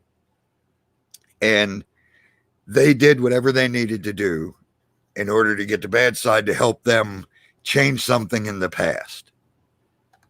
Like maybe a wreck didn't happen, something like that. Okay. Now this is all hypothetical. I'm not saying this is possible, but this could tie into the theory. So the enemy, knowing that they've been wanting to mess with things in the past to be able to cause all kind of confusion and weirdness, could say, good, we finally got a human that'll help us build what we need to build to do what we want to do.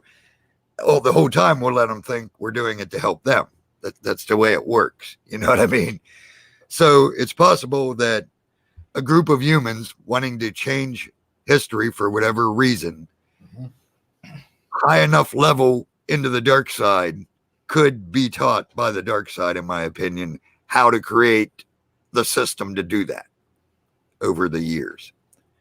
So that would sort of, but I think what happened, and this is all just a hypothesis. I'm not even saying I believe this. I'm just trying to think of in ways of the theory here. And if that was possible, when they went and did what they had been promised they would be able to do, if they did what they needed to do for the dark side, then the dark side now had the access to mess with what it wanted to mess with, like change a few words or the whole thing just caused a ripple effect that they didn't really expect. And that could explain some of the strange changes. Or like I said, Father reached in and made sure certain things got changed the way he wanted. Who knows? You know what I mean? But yeah, I think that's sort of your theory, that humans could have did it with the help of a higher spiritual type power. Well, exactly, and it goes into the mass group of thinking, and I mean, and like I said, this is just the kind of theory that I've been working on, but have the ability to where they can literally almost control people's minds to believe whatever they want them to believe. Does that make sense? And then well, that's something they like definitely been working for. Yeah, people like us who have, for the most part, I mean, I think it's probably safe to say that the majority of us don't spend a lot of time staring into the typical screen that everybody else stares into. Is that safe to say? As far as, we don't come home from work at the end of the day and go, yep, give me a beer and let me sit in front of the TV for 2.5 hours and go brain dead. Is that safe to say? Yep, I could agree with that.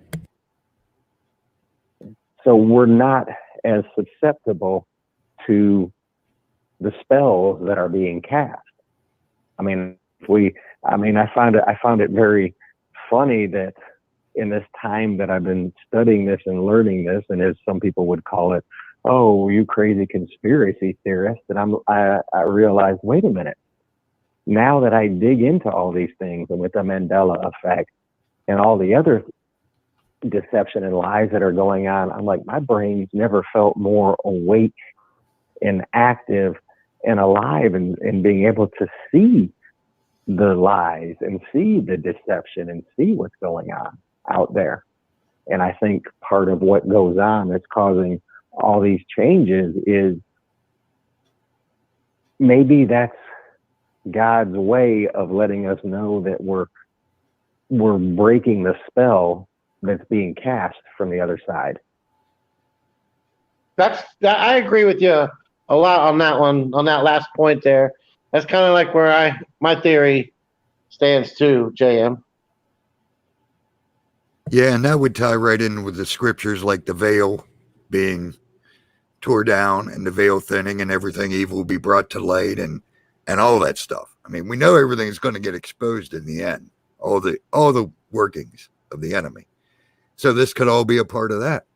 It could have been the Father who actually did the changes just to wake us up and put certain messages for certain people at certain times, possibly. I mean, anything's possible. That's the whole point. I don't know if we're ever going to figure it out. Hopefully. I mean, I know Greg's definitely working on a theory, and we all got theories, but Sure. That's why I don't really focus so much on why, just as on it happened. Now let's figure out possibly what it might mean, or if there is a message, or if the whole message was wake up. Things aren't as they seem. Wake up. It's time to fight, to realize where we're at, to realize there is an enemy, a real one, and there is a Father, a real one, and pick a side and get it done, because it could be for that reason too. I mean, And I mean, just to throwing it out there, I mean, just kind of like as everything, throw it at the wall, see if it sticks. I mean, it's possible that there's been changes that we were not aware of, a change that had occurred that we all just kind of accepted the change. But with that change, the main change that happened created ripples of change, slight altercations of other things. So like the Ford logo, a movie line, or whatever. Those were kind of like the effect of the change that we're not able to notice. So, but we're able to notice the ripple effects of the major change. And so they might just be clues as to what the real change, the main change that none of us are aware of actually is. That's just a theory. I'm not saying I totally believe it, but it's something that crossed my mind. Well, here's something else I want to throw in there too, is I think Armor Up had a good point on is this the Father's doing? And if you really look at it, the Mandela effect allows us to more easily break into conversations with, what do we call them? The masses, normal people. I mean, whatever we want to call them, blue-pilled people. But it allows us to start having a conversation with them and maybe not come off as crazy. Because if you find somebody who has fully updated everything and you try to bring up multiple Mandela effects, and they just look at you like a brain dead zombie and go, what are you talking about? And then you point out changes, like it's always been that way. You're just misremembering. You don't come off as a crazy loony, where if you start talking to somebody and start bringing up, hey, do you realize, we're not on a flying spinning ball in space, and NASA lies and the government lies and all those other things, you come off as crazy. Whereas if you start talking about Mandela effect and you get somebody to start realizing that, hey, wait a minute, I've noticed that too. And then it allows you to more easily break in to start talking about the Father. Because that's what I've used it a lot for when I'm talking to people. And a lot of times it's, if they're not getting too into it and they're just like kind of, I don't want to say ignoring you, but kind of like blowing you off, going, stuff like that. You can set them in the right direction and point them in the right direction. Say, okay, well, here's a site that covers all these Mandela effects, especially somebody who doesn't even know what a Mandela effect is, which happened to me the other day. I had a cousin over here and she got to talking about it. She's like, well, what's a Mandela effect? And I basically sent her to a website that had the 10 most popular ones. And that's how I would start someone off, is just to get them slowly introduced into it, but with the simplest ones first. You know what I mean? No, I agree with you on that. I mean, I'm glad I actually found out about the Mandela effect, because I didn't know anything about it. I mean, I remember years ago, I went in, it was around Thanksgiving time, and I had just moved into where area I'm living at now. And I run into the Randalls to go pick up a box of Stouffer's stovetop stuffing. because I always make Stouffer stovetop stuffing with Thanksgiving. That's what I do. And I'm asking multiple employees, where's your Stouffer stovetop stuffing? And they keep looking at me like I'm crazy. And finally, one guy goes, you're talking about the stuffing, right? The stuffing in a box. And I said, yes. And he goes, oh, that's over here. It's always been over here. And he points me to it and he goes, but this one's called Kraft. Is that okay? I'm going, man. And I'm going, no, it's Stouffer's. I said, but that looks like the box, except the name has changed. And I just blew it off like, well, maybe they got bought out or something like that. And then luckily, not too long ago, I found out about the Mandela effect. And then, of course, got plugged into Scarab's channel. And that's basically how I connected with all of you guys on that aspect. But it's just, it gives us something to connect with people that are seeing the changes and they don't know. They're feeling like they're going crazy in their head. And then if they run into people like us who bring up something, and then I think it just really allows us a much easier open door to start, talking to them about the Father. Because I never thought years ago I'd be walking around talking with people and then start talking to people about God and Jesus and all that stuff. And now I'm going, wait a minute, am I one of these crazy people? But I look at it and go, I'm thinking the world's more the crazy people, not us. I hear you, brother. That's how it all started for me too, is like, I never thought in a million years I would be doing a channel where I would have be doing Bible readings, let alone be talking to people about the Father. And that's so amazing that you would say that. And it was the Mandela effect that brought me. I honestly would have to say it brought me closer to the Father. No, I agree, and I got to give you a lot of credit, Hebrew, for being able to get on get live like that and read Scripture. That takes a lot of power, man. I mean, Scripture is not an easy word to try to read, especially out loud to people, because just the way it's written, it's very difficult reads. I got to give you guys a lot of credit for handling something like that.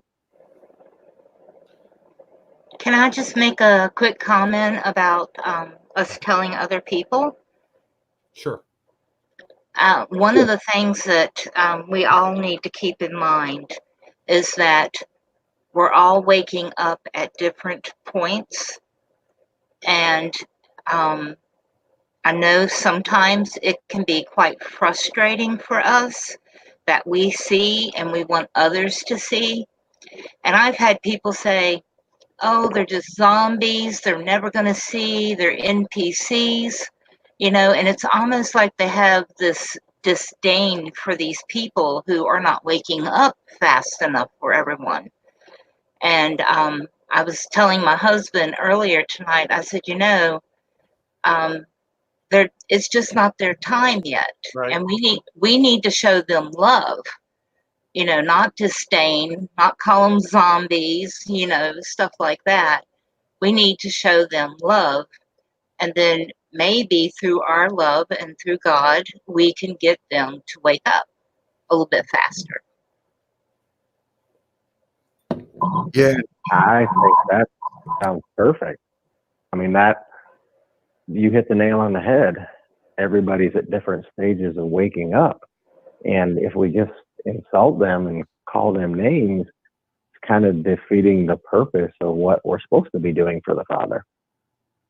Not to mention the fact that we all started it somewhere. I mean, there were, like the day that you walked in the store looking for the stovetop stuffing, you weren't nowhere near where you are now. I mean, it's a process. It's an evolution process, and I know the feeling, because Stouffer's is a big deal for me too, and that's kind of like the one that brought me over to the other side as well. JM, just so you know, I think I've made that well known, but I do think we all we all grow at our own pace. We all, but I do agree with you also on the thing that the Mandela effect can definitely be a for lack of a better word, a gateway to finding a higher level of spirituality and building a better relationship with the Father. And also, I mean, I can't tell you how much more scripture I'm aware of now than I was before the Mandela effect. I mean, I probably couldn't have quoted more than 2 or 3 Bible verses, and a lot of it has to do with the fact that I'm hanging out with these guys, but also just the fact that that there's just so many Bible changes as well that get brought up in conversation about the Mandela effect on a regular basis. It does seem like there is a intertwined. It's all kind of intertwined a little bit, and I definitely agree with you that it can be used as a segue for gaining a higher level of spirituality. It really does seem like they go hand in hand. Yeah. And like I said, it doesn't at the end of the day, I've never had anybody tell me anything negative other than you're just misremembering. You're just misremembering. And it's an easy, break the conversation without either of you having animosity towards each other. Whereas if you try to bring up to people some of the other things we dive into and explore into, they immediately want to point the finger at you and call you crazy tinfoil hatter. Because I'm sure all of y'all, just like me, when I first started realizing what's going on, I felt I had to save everybody. I got to tell the world.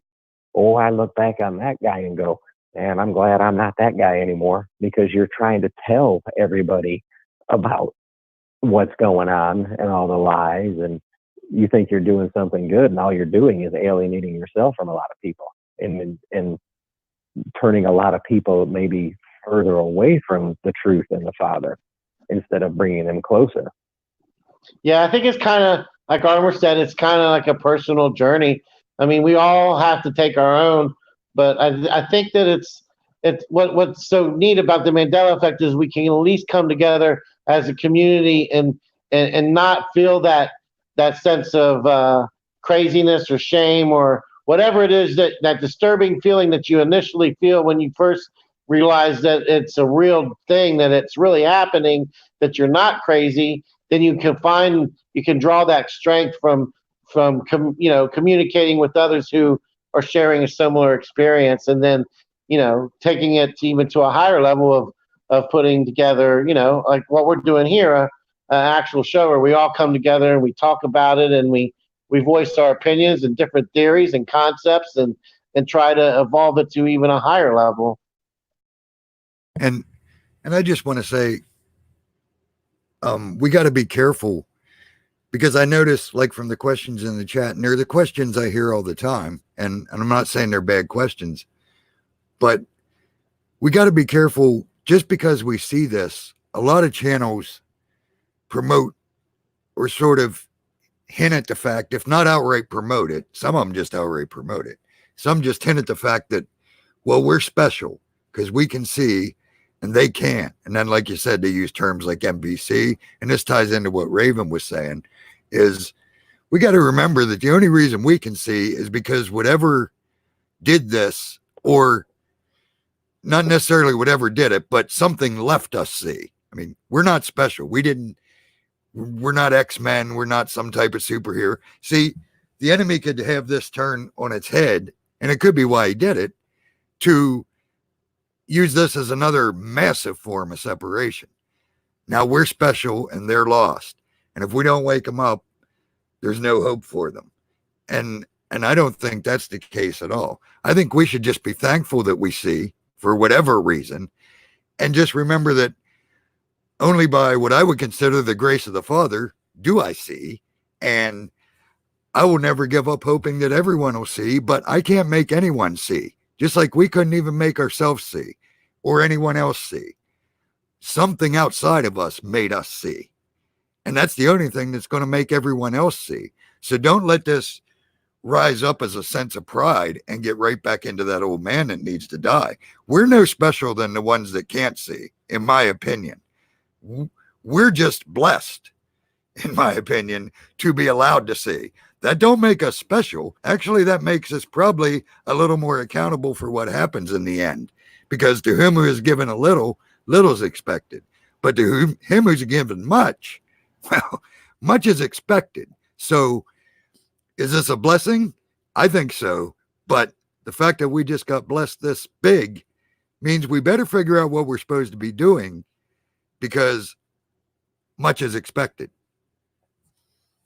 I agree with you, and I think that the way I see that is what we're doing right here and now. We're out here on YouTube talking about it, trying to make sense of it all, trying to get the word out there, trying to answer questions for people who are just coming around, trying to get make heads or tails of the whole thing in general. I mean, and keep and somehow find a way to give the credit to the Father at the end of the day. So I think that's really all we can do right this second.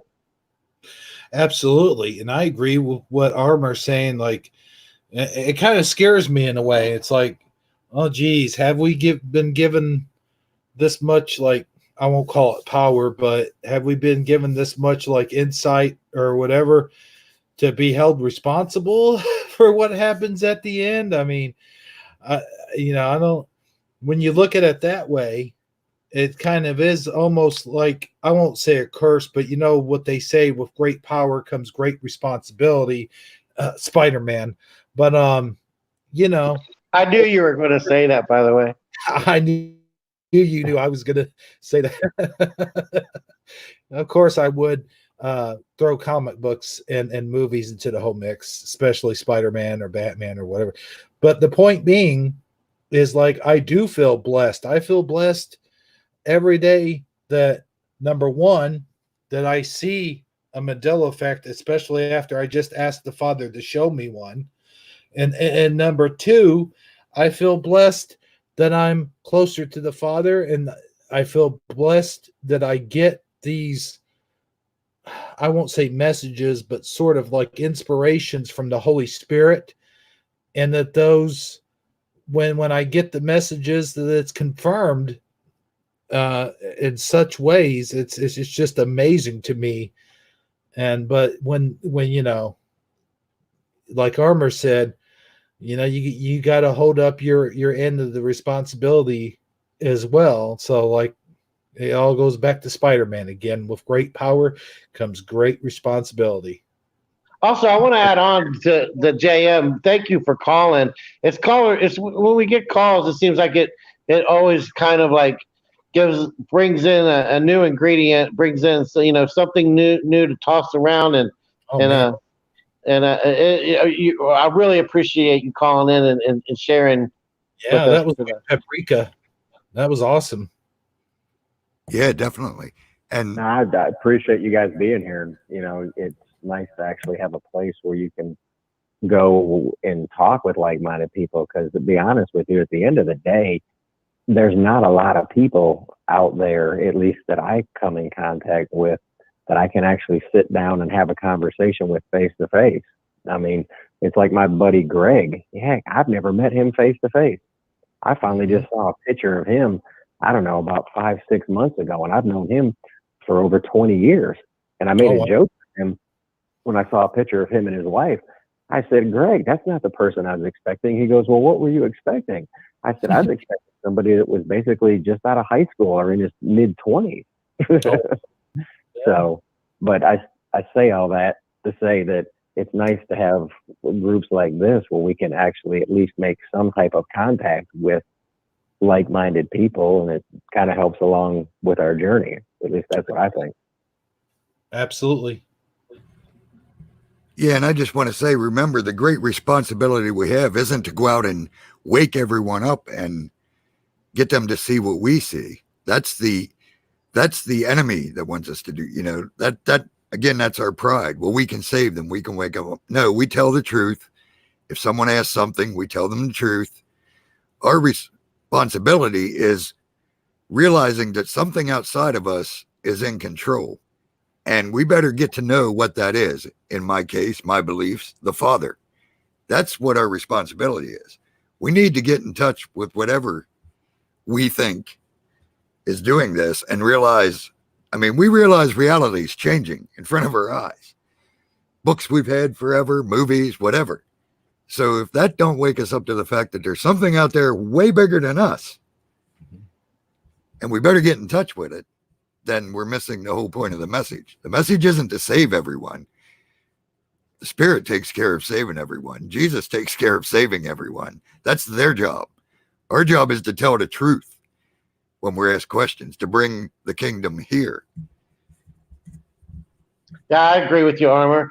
I guess if I had a little side note I wanted to appendage to that, it would be I can't help though, but sometimes, like when I am around actual people in person, to want to not quote unquote wake them up, but to just feel them out and see if they're potentially somebody I could have a conversation like this with. It usually only takes a few minutes to come to some type of consensus on whether that person is open to this kind of conversation or not. But at the same time, I think it's kind of like human nature to want to find like-minded individuals to associate with in real life and physical person as well. And I think that's and if you're able to make that happen, that's even better. Not that this is bad what we're doing here, but it's even better when you can have someone physically in front of you, or a person you're in a relationship with, especially, or a family member that you're close to be able to have a conversation like this with. I mean, that I think that we all kind of struggle with the fact that it creates an alienization between us and the rest of society, where, like, the movie The Mandela Effect coming out, and all these websites, and the phenomenon kind of getting recognized in mainstream media is definitely a step in the right direction, but it's definitely going to it's definitely not going to happen overnight. Right. And like I said at the very beginning of the conversation, you can only really just point someone in the direction and hope that they go that way. You can't make a blind man see. I mean, that's not on our shoulders.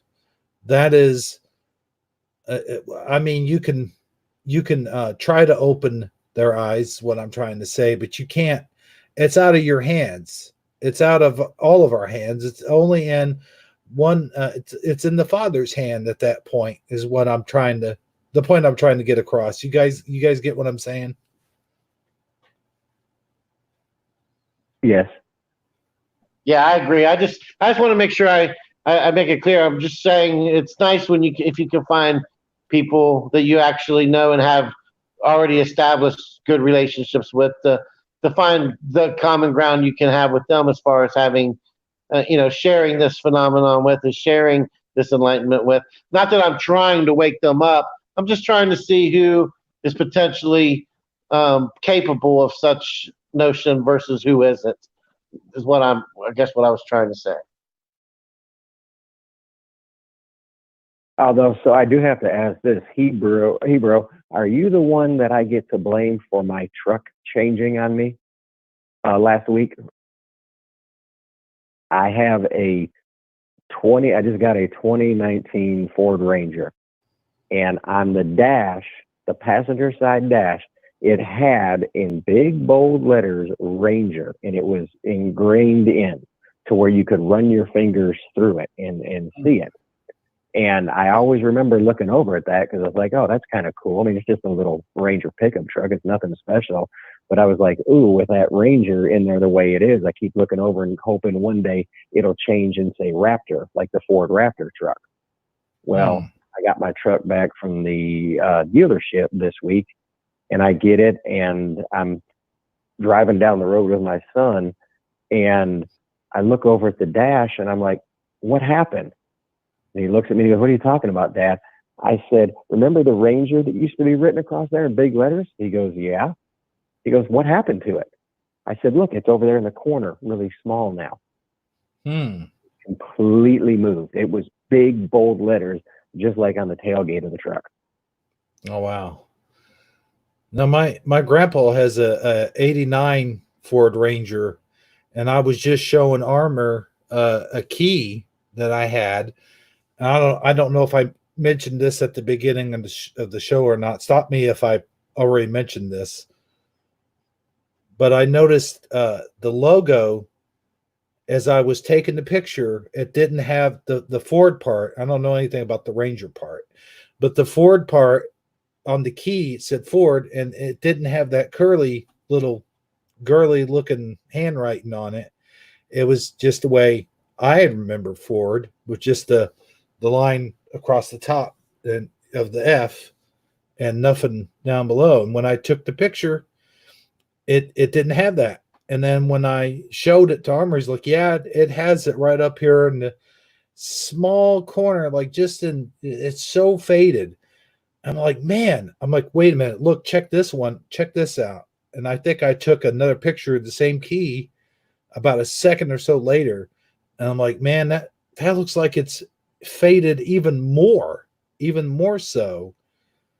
And he's like, no, it's probably just the photo trajectory and the lighting, I mean, and I'll agree to that. But man, it's just so weird how I had that right with my naked eye, saw it one way, and then take the picture, and then within seconds, I mean, well, not seconds, but you know what I mean, within mere minutes, it changed right in front of me.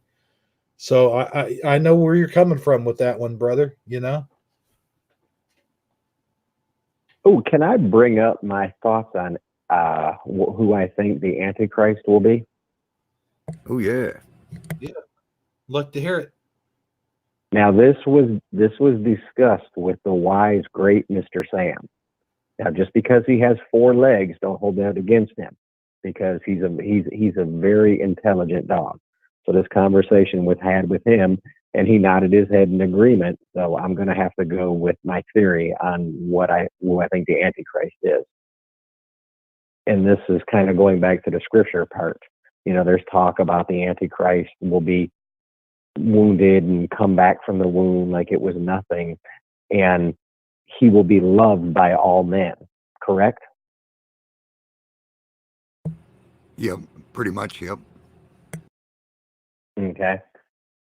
If we look back in history that we know of, there's never been a man on earth that was loved by all men. I know there was Jesus. I'm not trying to take anything away from Jesus, but Jesus had a lot of people who didn't like him and wanted him gone, and eventually they got their way at that time. Think about this with technology today. Take away somebody's smartphone and see how violent they get, and see how angry they become if they don't have access to that device. Now carry that even further. There's a sinister AI, artificial intelligence, running in the background of everything today. They're already working on technology to make machines, robots that are almost indistinguishable from us, to be able to tell us. They're also working on transmitting consciousness from humans into machines, which would lead up to the part in scripture where it talks about man will seek death, but none will come. So my thought is, what I'm thinking is going to happen is basically the Antichrist is going to be AI, and AI is going to have the Antichrist be brought into a machine human, basically, which would explain on the wound that'll happen that he'll be able to come back from.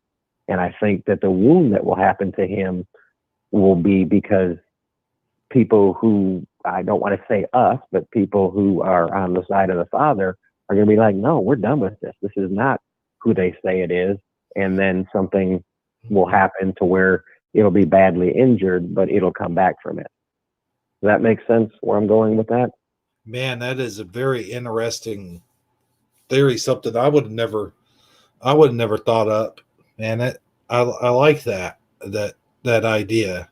I mean, it certainly seems like, to me at least, that the technology is taking over and it's getting worse and worse and worse. I'm not saying that technology doesn't improve our lives, but the fact that people are so transit into their phones and whatnot, and they get not only into the phones, but into the virtual reality stuff and the video games and stuff like that. I mean, it's almost as though you're seeing, I don't want to say worship, but it's almost as though, well, yeah, I'll say worship, for example. It's almost as though they're worshiping the technology. It's like you said, you take a phone away from somebody that's like that, and that's, you're right. You know, they get angry, they get agitated, they get this and that, almost kind of like taking a drug or alcohol or cigarettes away from a person. You know, the technology stuff, the AI, the phones and all that is kind of like a drug to some of these people, in my opinion. And I think you hit the nail kind of on the head there, sir. Oh, thank you. I knew I wasn't crazy. See, if the Mr. Sam agrees with it, it's got to be good. Well, and remember, we were also told you can't worship two masters. You can only worship one. Well, just look at your average person. They go to work, they make their money, they go to the store, they buy the newest technology, they got to have the newest phone, the newest whatever, every time it comes out. So they're basically serving the wrong master. I mean, if everything they're doing in their life is to get more material stuff, they're serving mammon, as it states in the Bible. Mammon don't just mean money. It means everything that is important to you. I mean, anything you hold that you spend your money for is basically mammon. So, yeah, most of the people are already worshiping the beast or the Antichrist or whatever label you want to put on him. They're already worshiping the beast happily. Almost everybody.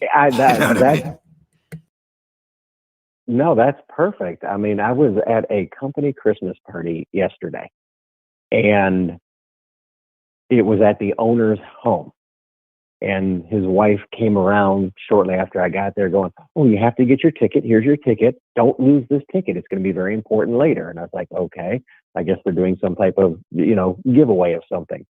Well, they had a few gifts that they were giving away, and they were drawing the tickets with the numbers on it.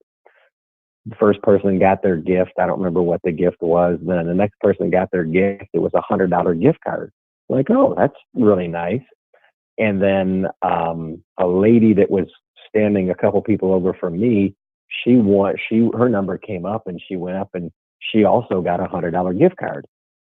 And then the owner reads the next number, and it was my number. I was like, oh, that's me. And then they had a bag, and I went up to go get the bag, and the wife's like, oh, you got to take the gift out of the bag so you can show everybody what you got.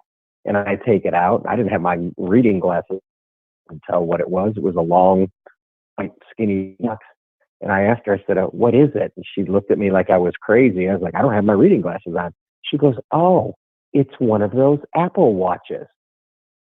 I was like, oh, okay. Thank you very much.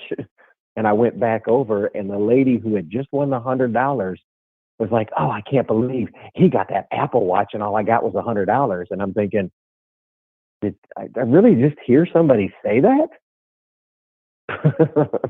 But, wow, you hit the nail on the head with that one too, Armor. They're worshiping it, worshiping the technology.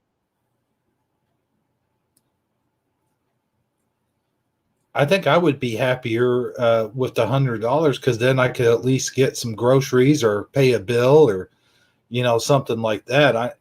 An Apple Watch, I mean, big whoop, in my opinion. Same thing I thought. The exact same thing I thought. I was like, shoot, I'd rather have the $100. I had to drive an hour and a half to get here. I could put some gas in the truck. I could get some food. So yeah, but I just thought it was quite comical. And then I thought it was very funny too, because the company that I went to work for, a lot of the top money earners are doing stuff with social media to enhance their business. And I was talking to one of the other owners, the co-owners there, and he goes around the country teaching this stuff. And I was like, man, I said, I understand that in order to help my business, because this is the way everybody communicates now, I need to get more into the social media. I said, but I just can't put my life story out there. And he's like, oh, you have to. You have to get relatable with people. And I was like, I just can't do this. Well, this other group of people came over and started talking. And this one guy looks at me and he goes, oh, what's the problem with it? What is your problem with getting on social media? All those fears you have are just made up fears. And I thought about my response and I thought, I can go down the rabbit hole and bring up all the things of how evil it is, or I can just say, no, I'll pass on that. And I just responded to him. I said, look, I don't want to go down all the multiple reasons. I said, but I just don't feel comfortable with it. And he's like, okay, yeah, whatever. Well, shortly after that, the other co-owner there brought up about that bike commercial. You ever see that bike commercial on TV where the person is pedaling the bike and there's the video screen on there and they're talking live to her and there's all the other people in it, the Petatron bike or whatever the heck it's called. He showed me and showed the group of people there. He said, this company, because of social media, lost $149 million because of an ad they ran where a man got the bike for his wife for Christmas. And this group of people complained that company was horrible and mean, or horrible and bad because they were degrading and belittling the wife that the husband thought she was a fat pig. And the company lost $149 million. And I looked at that guy and I said, let me ask you a question. I said, it's apparent that small group of people that did that, for lack of a better word, is retarded. They're stupid. There's something wrong in their head. And he looked at me and goes, oh yeah, we'd all agree with that. And I said, have any of you people ever met any people that are insane like that? And they all looked at me and gone, no, we've never really met them in public. And I said, so what you're telling me is a group of people that we've never met that is probably less than 1% of the population caused the company to lose $149 million. Yeah, that's exactly what happened. Those people are crazy. I said, I think the people that are falling for getting engulfed in the system are the ones who are crazy, because we're allowing, or you guys are allowing 1% or less than 1% of the population to control what you do. I said, that's one of the reasons I'm very careful with social media. That guy that said that to me just looked at me and went, oh, kind of a good point. So I just thought I'd share that story because it was quite comical how I was able to find a way to bring up something to actually get people to think, because the whole evening they were all talking about, oh, well, remember that post I put, and remember this post you put, remember that post you responded to, and I'm sitting there listening to all the conversations. It's all about each individual's person and their post they were doing. I'm like, it's like everybody is just, that's the only communication they have with anybody is what their social media is doing. Yeah, that sounds like a series of unfortunate events right there. It really is. I think I think that's, I might be wrong, but I think a lot of that's contributed to what they quote unquote call cancel culture nowadays. I mean, you can there's so many examples of where just a small radical group of people can go online and become a force to reckon with, and actually cause, something that's a very good thing, a very positive, normal everyday thing that everybody finds acceptable. All of a sudden, allows 1 or 2% of the population to create a shun or a shameful consensus, and then everybody just kind of flip flops and says, "Oh yeah, we definitely don't like that," and then all of a sudden the whole popular notion is turned upside down. It really is that is a strange phenomenon that is created through social media, and it's really hard for me to understand how the real crime is how the majority lets the minority take control. That's the real crime in that. But when I brought it up to those people, I mean, they just looked at me dumbfounded, and all they could do is just nod their head like, "Oh, you got a point." And it's like, and why is the majority allowing a small percentage? And I think it goes right back to these screens. They have such power and such wizardry over the average people. And it's not because they're stupid. It's because they become hypnotized by the spell. That's what the spell is designed to do. Designed to I agree. away from the Father, designed to keep you hypnotized. And by, we can't mock them. And Raven made a great point. We can't mock these people because they're not up to speed with us yet. We just have to understand where they're at, and you start to realize this is how much control this screen has over us if we let it. And you got to remember also, it's not just like we use terms like the Illuminati or whatever, like it's a special group, and it's more like a whole bunch of groups who just have a common goal at the moment. They don't necessarily all get along. They all want to be the top evil dog, but you've got your sigil magic, which you got to deal with your TVs and phones and games and all kind of sigil magic going on. You've got word magic, wordcraft going on with all your TVs again, songs, all that kind of. It's more than just one type of magic being used against us, for lack of better terms. It's a whole bunch of different types of magic. And like you said, if you're not aware of what they're doing, then you just fall into their spell.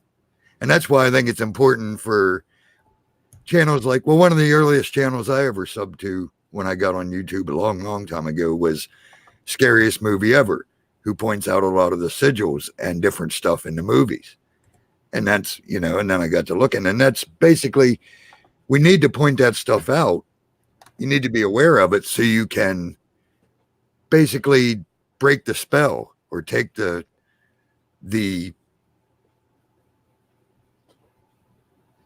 magic out of it, counter it, whatever you want to say, take it back, basically break it. And like I said, even when I was talking Saturday about, I watched the Mandela movie yesterday with Dan was talking about it. And like I said, I watched it like everything else. I kept my eyes open for what's the agenda. That's what we need to do. Pay attention. If you want to watch a movie, or if you want to do that, there's nothing wrong with it per se, as long as you realize what you're looking at so that you don't fall into it or fall under its spell, basically, because there's more than one type of magic being used. There's lots of different forms of magic being used against the populace through the technology. Yeah, I agree with you there, Armor. Because I mean, it seems like everything you look at nowadays, you gotta look at it with those kind of like with a filter. With a filter, you got to look at it, and you got to put the discernment into it. You got to make sure you can't just lay back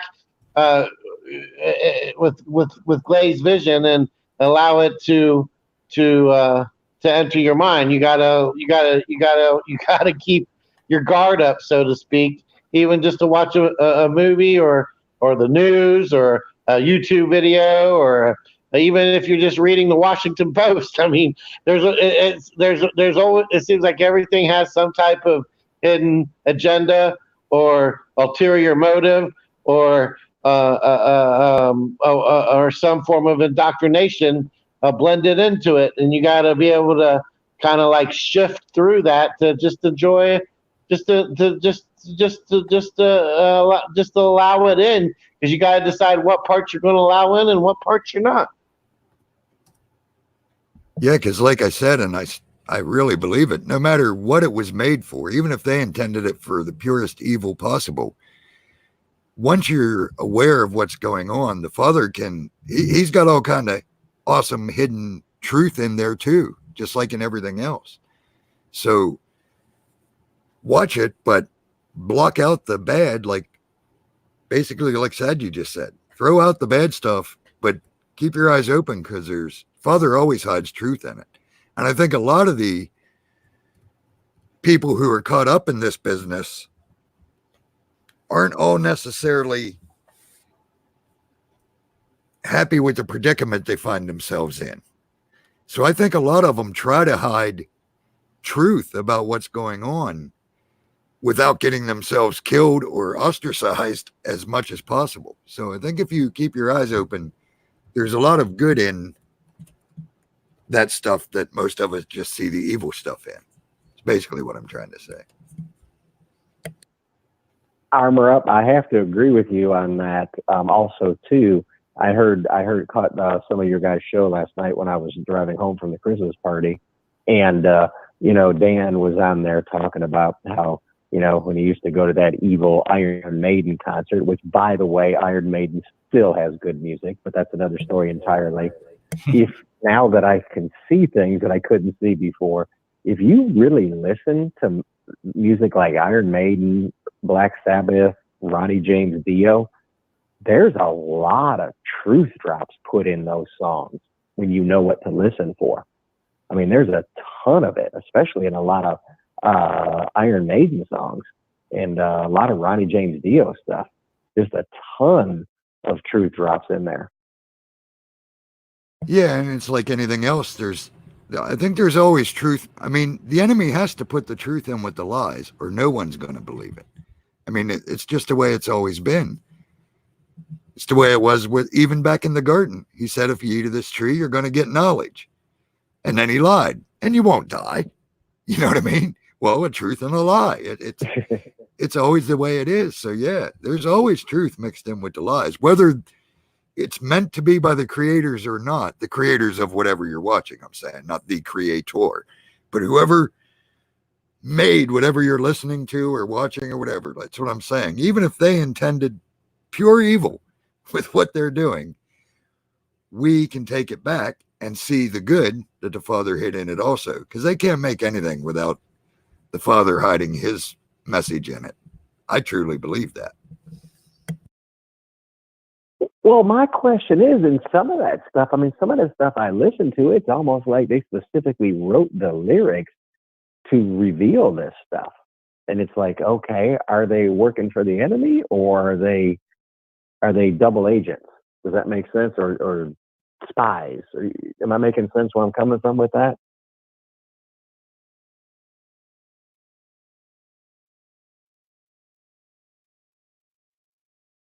There's a lot of stuff. I mean, a lot of lyrics.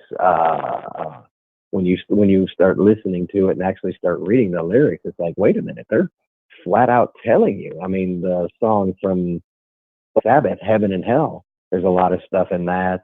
The song Iron Maiden, "Die with Your Boots On," is another one. What is one of the lyrics? Predicting war or death for predicting war for millions in hopes that one will appear. I mean, it's like they literally tell you what they're getting ready to do in some of those songs.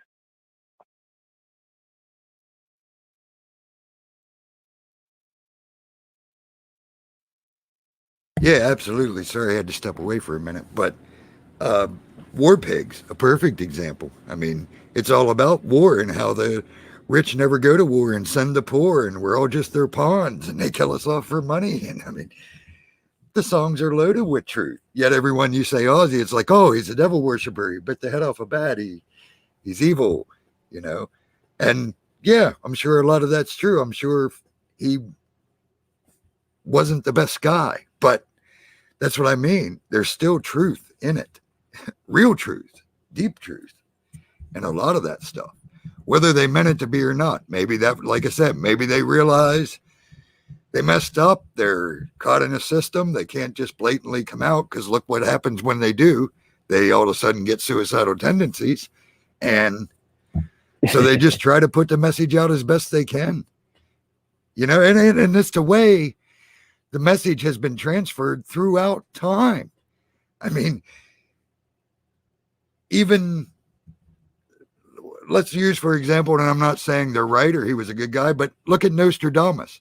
he tried to tell a lot of things in a way that wouldn't get him killed. Because back then, if you said the wrong thing, you would die. Basically, even today, it's getting to the point where if you start saying the wrong things, if you're not politically correct, you're going to die. Your message ain't going to be received. They'll take you out of the internet, whether they take you out physically or not. I'm saying you're basically going to die as far as being able to reach people goes. And you may actually die for real if you press the wrong buttons and get too close to something. But so, yeah, I think a lot of times they're trying to cry out for help in a way and put out the truth as best they can, knowing they're in a messed up situation.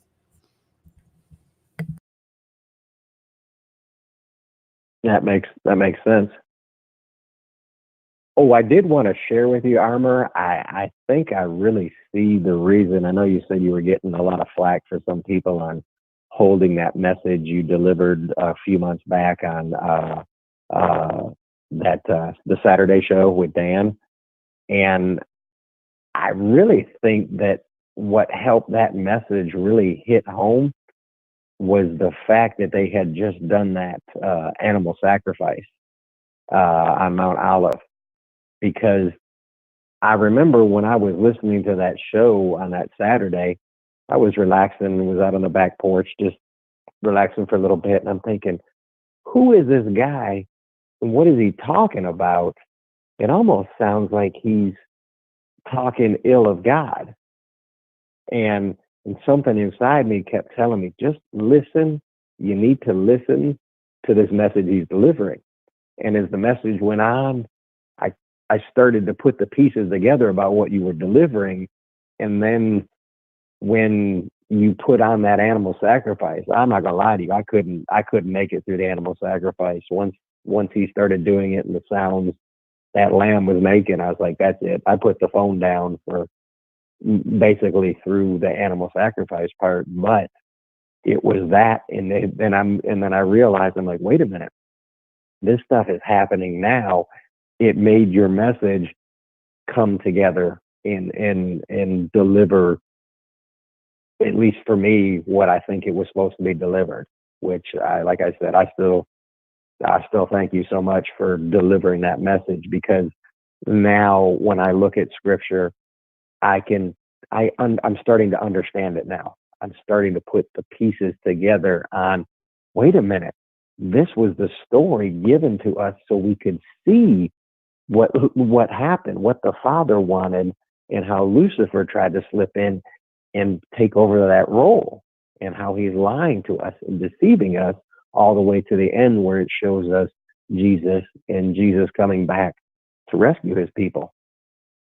And I think if you had delivered that same message, but that had been prior to that live sacrifice happening just recently when it did, I don't think the message would have been as clear.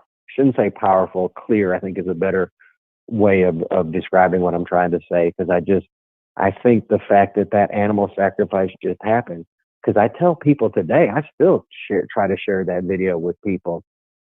And they look at me, they're like, oh, that's just the way they're doing it. That's almost good. They're going back to the Old Testament way of how they used to be back in the Old Testament. I'm like, how is it good? Trust me, watch the video and see if you can sit through that animal sacrifice and tell me that you would think our Father would want us to do that for him ever in time. So, Yeah. I mean, that message still, it moved me inside is all I can say. It did something to me, and I'm very grateful to you for delivering that. Well, I'm glad it could help you. And again, as always, all glory to the Father, because I've been sitting on that message for many, many, many years. And believe me, when I first was given the message, I was like, And me and Greg talked about this at length. I was like, it took me years before I would even, because I realized, this is major. This is, if I go down this road, there's no coming back, because I'm going.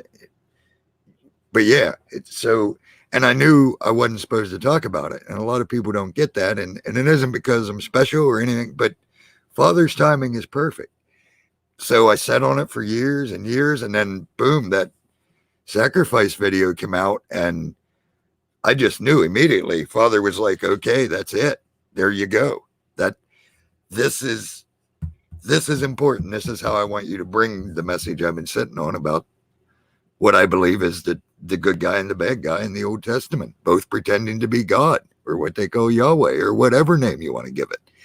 There's more than one back there. That's the problem. He's a master of disguise. I mean, we're told this all throughout the scriptures. He parades around as an angel of light. He'll do miracles. He loves pretending to be God and be good, but he ain't. No matter how much he pretends, he ain't good, and he ain't the Father. But when I seen that, it was like it was just instant. My spirit was like, there you go, green light, make a video. This needs to be done. There's the sign. And so I put it out there, and yeah, I got a lot of hate, got a few videos made about how I'm the Luciferian and all kind of stuff and whatever. I knew that was all coming, but I also got a lot of emails like from you and Greg and other people who reached out and was like, thank you. That really opened my eyes and changed my life. So all glory to the Father. It's like everything else. And like I was saying earlier, all we can do is tell the truth when we're told to tell it. Don't let your pride get involved or think you're special or, but when the Father tells you to tell something and it's the truth, whether it's totally 180 out of what everybody believes or not, whatever. That's what faith's all about. Am I going to believe what the Spirit's showing me? Am I going to have faith in that? Or am I going to believe what I've been indoctrinated with by man my whole life? And 2 years, at least, it took me to finally say, all right, I mean, it all came together. It was like, I got to go. I mean, this is faith. I'm all in. Whatever. Show me the truth. That's what I want. And when the time was right to make it, I made it. And I knew those that were meant to see it would see it. It would help whoever was supposed to help. I could handle whatever fallout came, because it ain't the first time I've had videos made about how evil I am. So that's nothing. But yeah, so I'm glad it helped you out. But again, all glory to the Father. I just do what I'm told to do, and that's what it's all about. That's what I try to tell. Just figure out what you're supposed to do for the Father. Figure out what your job is. You got one. I'll guarantee it. It may not be making videos. It might be singing. It might be painting a picture. It might be whatever. I mean, whatever it is, you've got something you're supposed to be doing. And then just do it. And the results will be there, whether you ever see them or not. Luckily, we get to see them sometimes, like John. We get to see that we did something that helped somebody through the power. I mean, we didn't. We were just the mouthpiece. But you know what I'm saying? So, but even if you don't see it, just do what you're told to do. It'll do what it's supposed to do, because Father's word never returns void, ever. That don't mean you're going to be loved and by everybody, and parades are going to be. No, it means the exact opposite. They're going to make hate videos. They're going to call you a Luciferian. They're going to do everything Jesus said they was going to do when you start telling them the truth. But look at it on the bright side. They're fulfilling exactly what Jesus said they was going to do. So you're on the right track. I mean, it's just another positive sign, not a negative one in my eyes. But cool. Glad it could help. And again, all glory to the Father. It's purely him. Yeah, Greg was the first person I shared that video with, because like I said, I've been knowing Greg for over 20 years, and like I said, he's planted a lot of seeds with me, and now they're actually blossoming and growing. And I shared it with Greg because I know he knows a lot about scripture, and I told him, I said, trust me, Greg, you got to get through the first 30 minutes. Trust me. And he called me after the first 30 minutes and he goes, John, you sure about this guy? You sure about this guy? I said, trust me, Greg. Trust me. Just listen to the message he's delivering. I said, I know it doesn't sound like he's on the Father's side, because I didn't call him that. I always called him God in the beginning, but the way you delivered the message, the Father makes sense now, calling him the Father. And I said, you made it through the 30 minutes. Trust me, Greg, just listen to it. And I said, And then he called me back after he did. He's like, "Thank you, John, for." And he's going, "I'm going to start going into scripture. I'm going to start." He goes, "Because I got a couple things I've made notes on, and I want to cross reference and see." And then after he did that, he's like, "This makes sense." I said, "I told you, I'm not crazy." So Yeah, and like I told everyone in the video, you know, take it to the spirit. That's what you're supposed to do with everything.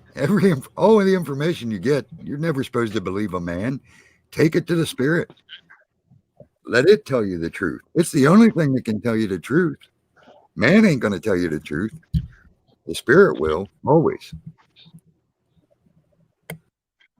I knew the spirit was talking to me because when that animal sacrifice happened and I put the phone down, I'm not going to lie to you, I broke down. I mean, I just broke down, and then I looked into my dog's eyes, the great Mr. Sam, and looked into his eyes, and I saw the message you were delivering. How could the Father want us to harm his creations? How could the Father ask us to do that? And I looked into Sam's eyes, and I was like, there's no way. Never at any point in time would the Father want us to do that for him. Why would he make it to do that for him? That doesn't make sense. And that was that moment, right? I mean, it all put together. And then when I got back on, you were doing the questions and answers, which was great at the end too. So, like I said, that I still try to share that video with as many people as I can, but some people just won't understand. Try to share it with a family member, and he couldn't even get through the first 30 minutes.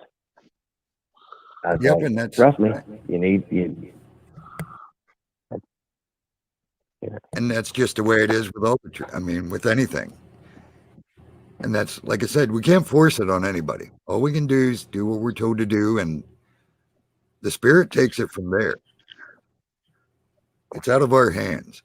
We plant the seeds, like we're told. We plant the seeds, we do what we're told to do, and that's it. It's out of our hands. And sin is absolutely the transgression of the law. But you better make sure it's the right law. Jesus told us what to do. That's the law we need to worry about. Anything Jesus told us to do. And I was answering chat there. That's why I said that. That's a little off subject. Yeah.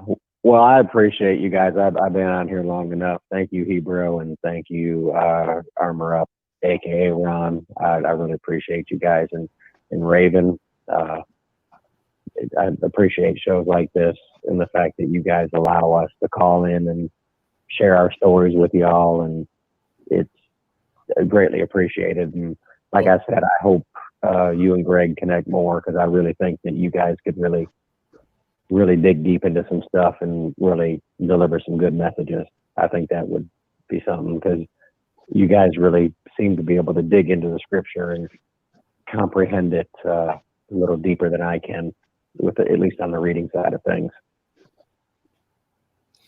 Well, I'll tell you what, brother. Thanks for calling in, and I'll tell you what, I like hearing that. That's awesome when you get somebody that says something like that. And like Armor says, all glory to the Father, of course, but it's kind of I don't know how to explain it, but it kind of gives you a good feeling inside. It does help people out, and it is reaching out to people, and that's what we're here to do. And you and everyone else who calls in, you guys make the show what it is, and I appreciate that, brother. Thank you, guys. I appreciate you. Talk to you later. Bye. Yeah, thanks a lot for the call, man. That was awesome. Zoselli, that was an after-hours show quite a few weeks ago they're talking about, but it's also on my backup channel, Warriors Call. It's called Who Do You Serve? That's basically the video we was just talking about. So it's on my Warriors Call channel, and it's on Scarab's channel, man, probably a month ago. I don't know. It was one of the Saturday shows, one of the after hours.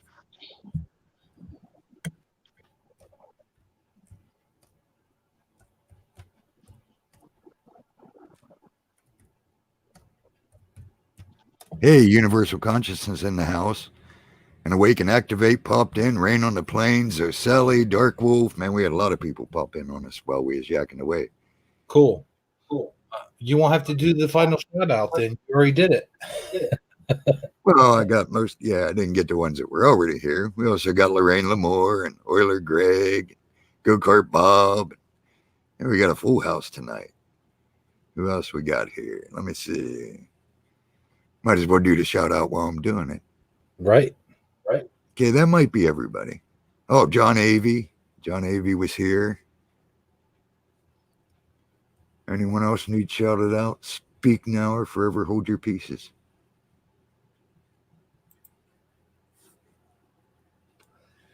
Cool. I think I got everybody. Our universal consciousness just popped in the room. So, awesome.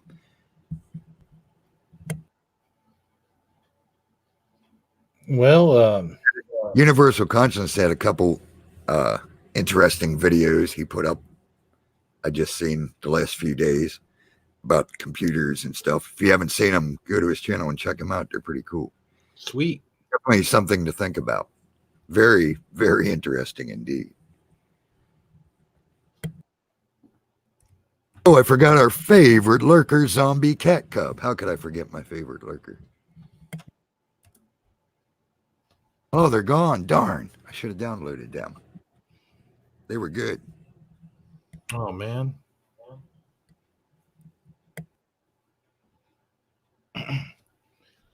Well, Sagittariusly speaking, it just popped in right when you guys was talking away, and he's been muted up for quite some while now. So I'd like to know what his thoughts are, if any, on all of this. I mean, I think everything that needed to be said has already been said. I really appreciated JM calling. It's always nice when you can get a new perspective in the mix. One thing for sure here is all opinions and theories and ideas are always welcome. I mean, even if I don't necessarily agree with whatever the next guy has to say, I still like to hear the theory. The only way we grow is through communication. So all opinions are welcome. I'm just really thankful for that call. It was a really good call. Absolutely, and I'll tell you what. Like I said, they are the ones that make the show. We just kind of sit on here and talk. I'm not saying we don't do anything. But I'm saying in regard to that is you viewers out there, man. You guys come up with some pretty good ones, and you're the ones that make the show, in my opinion. Well, actually, I think it's you, Ebro. I think you make the show. But that's just that's just what I think. Well, I physically make the show, but you know what I mean. But with great power comes great responsibility. I'm just saying. It all goes back to that. Yeah, I got you. Well, guys, well, what's Raven got to say? We ain't heard from Raven in a while either. Yeah, Raven, what's up? You've been awfully quiet, girl. I'm just sitting back listening to all of this. I have to say I agree with what Armor said about taking everything to our Father, and that's the only way we can discern what's true and what's not. Man can't do it alone, that's for sure. Yeah, I agree. And also, this is our first full-fledged show with all four of us on here at the same time. I want to acknowledge Raven and tell her how much I appreciate her coming on the panel. And it's nice to have a female perspective and just a new voice. Everything, it really just seems like you're going to be a good fit, and I'm glad you're here. Well, thank you. I appreciate that. I've actually enjoyed doing this. It's been a lot of fun. Yep, absolutely. It's good to have another what's the word I'm looking for? Intelligent person to talk to other than Saji. Hebrew. Did you catch that Hebrew? Did that one go over your head? Did it go over? Okay. Yeah. All right. I'm just messing with you, brother. I love That you. way, okay. Hey, Woodward TV just put up a video about the Book of Enoch. Awesome. It'll be on my feed. Woodward TV is an awesome. I've been subbed to him forever too. I like how you just changed the subject there. That's what Well, Cooker just popped it in the chat, and I was like, "Oh, awesome! I love Woodward TV." I mean, Enoch went ought to be good. Woodward's good. Good dude. Yeah, I subscribe to Woodward as well. Yeah, it's a good Just a channel. word of warning. I do have a new Mandela family video coming out, and I could find some interesting things to do to you, Armor. Just saying. Cool. I look forward to it.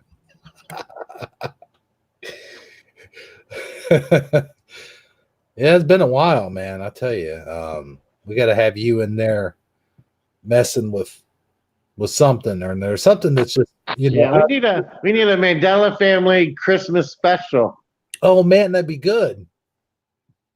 Yeah, absolutely. Did you see my files also? Yeah. Did any of you guys see my 14-minute Ebenezer Scrooge McDuck thing I put out? Yes, I did. I love. Well, I seen it. I commented. Yeah. Yeah, I thought it was a brilliant idea. I thought, how many views have you got on that so far? Have you checked lately? Not too many. Probably about 14 or 15. But I would think it'd be much higher than that. You would think, because it's called A Christmas Carol. Maybe I need to take down the other title that I added to it. And 14 minutes or less. Maybe that scares people. They're like, I don't want to watch this crap for 14 minutes.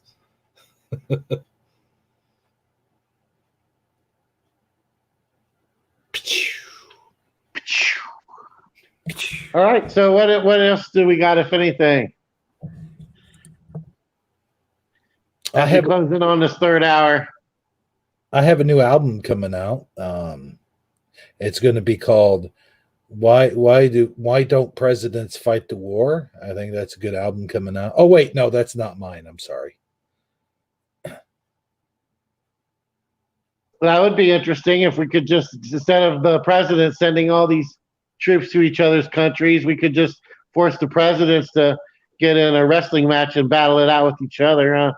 Oh man, that I never thought. Yeah, we could have a president Royal Rumble, just like we'll have the president of the United States and the King of England and all these other like dictators and stuff. We'll just have a Royal Rumble, and the last man standing will be the president of the world. How about that? There you go. You did have a special request from Michelle to sing happy birthday for her husband. Oh man, I didn't notice that. I just wanted to make sure you didn't miss that before we left. I'm not as good as Dan. I'll give it a try though. Oh boy. Well, since it's Michelle, if it was anyone else for her husband, huh? Well, how do I do that now? Do you know the words? I do know the words. I'm not that lightheaded. Just remember, it's copyright. Yes, it is. Yeah, but you can sing it. We've sung it before and didn't get in trouble. Oh yeah. Okay. Dan sung to her when it was her birthday. Sung, I guess he was singing to me too. I don't know. But all right. I'll do it if somebody joins me. How about you, Saji? Crickets. I think it should be a male and female duet. If somebody joins me, I'll sing it. I can't carry a tune in a bucket, guys. I ain't even got a bucket, so. Well, I'll play along at first, and then I'll just die off. So go ahead. All right. Well, here goes nothing, literally. I can't carry a tune with a forklift. What are you going to put in for the name? Do you know his name? Yeah, I don't know his name. What is his name? Does she not want to say Michelle's husband who's afraid to get on camera because he's shy? Okay. All right. You ready, Sag? Yeah. All right. We'll do it on three. Ready? 1, 2, 3. Happy birthday to you. Happy birthday. Happy birthday to you. you. Happy birthday, Michelle's husband, who we don't know the name of because he won't get on camera because he's shy. Happy birthday to you. Yeah. Bravo, bravo. Give yourself the clap. I don't think I can give my. Never mind. The button clap. Push the button. Okay. That, yeah. Okay. It never ends well. It don't start well, and it never ends well. You can tell it is. You can tell it's hour 3 now. There you go. All right, there you go, Michelle. Yeah. Michelle's husband, who we don't know because he won't get on camera because he's shy. There you go. Oh man, that's great. So now I got to go back and listen to this. I don't think me and you don't want to listen to that. Trust me, I listened to it. You don't want to. Just don't do it.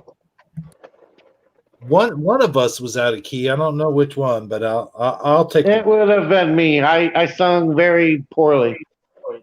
I don't think either one of you got on key till Hebrew's big finale. Maybe almost like a pitch going of some kind. Not sure what, but said, "Do you ever feel like you're in an episode of The Family Guy?" Every time we do this show, brother. Every time we do this show. Yeah. I sometimes feel like I'm on an episode of Bob's Burgers. Or no, wait a minute. South Park. South Park's more of a accurate description, I think.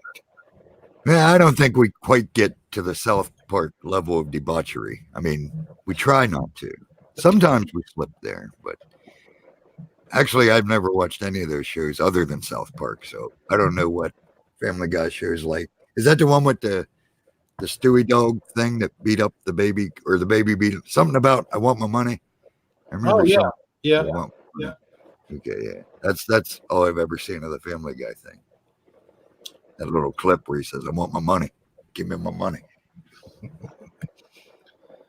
Teresa Lynch is in the house. Oh wow! Hey, Lynch in the house. Great, awesome. Now, King of the Hill. I have seen that one. Oh yeah, I did see that show before. That was a funny show. I'll tell you what, I sure love that King of the Hill guy. I'll tell you what. We don't do no shout outs here, Teresa. No way. Not here. We did, but you missed it. I'll tell you what, I'll give you a special shout out. How about that? Oh, wait a minute. We already did, didn't we? Pretty much. You just said the delay. Don't forget the delay. I wouldn't mind getting to interview her cousin, David Lynch. Is that her cousin? I don't know. Isn't that who came out with the Mandela film? No, that was some Levy or something, wasn't it? Oh, Levy, David Levy. Okay. Yeah. All right. I get those two confused every time. Anyway, ladies and gentlemen, my final thoughts are this. Take it easy out there. Don't pee on electric fences, and don't plug in your Christmas lights while standing in water. That's my final thought.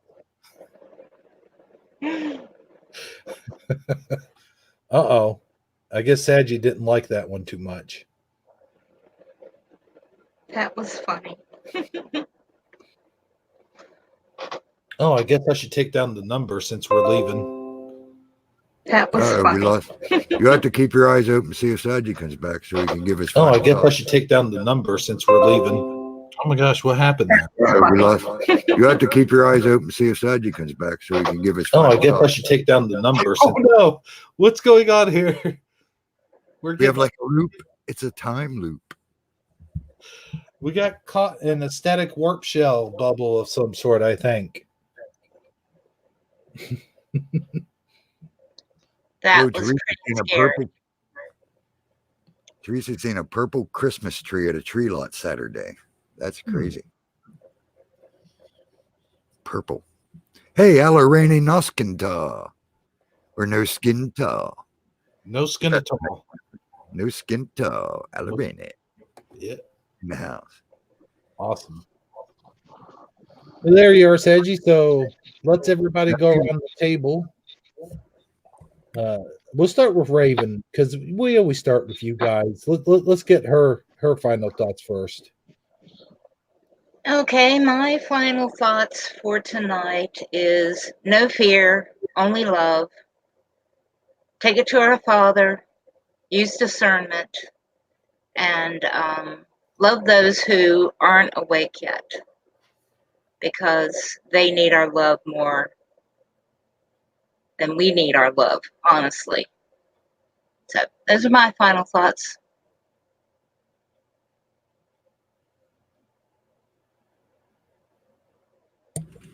Awesome thoughts. Who's next? Saji? Me? Yeah, go ahead, Armor.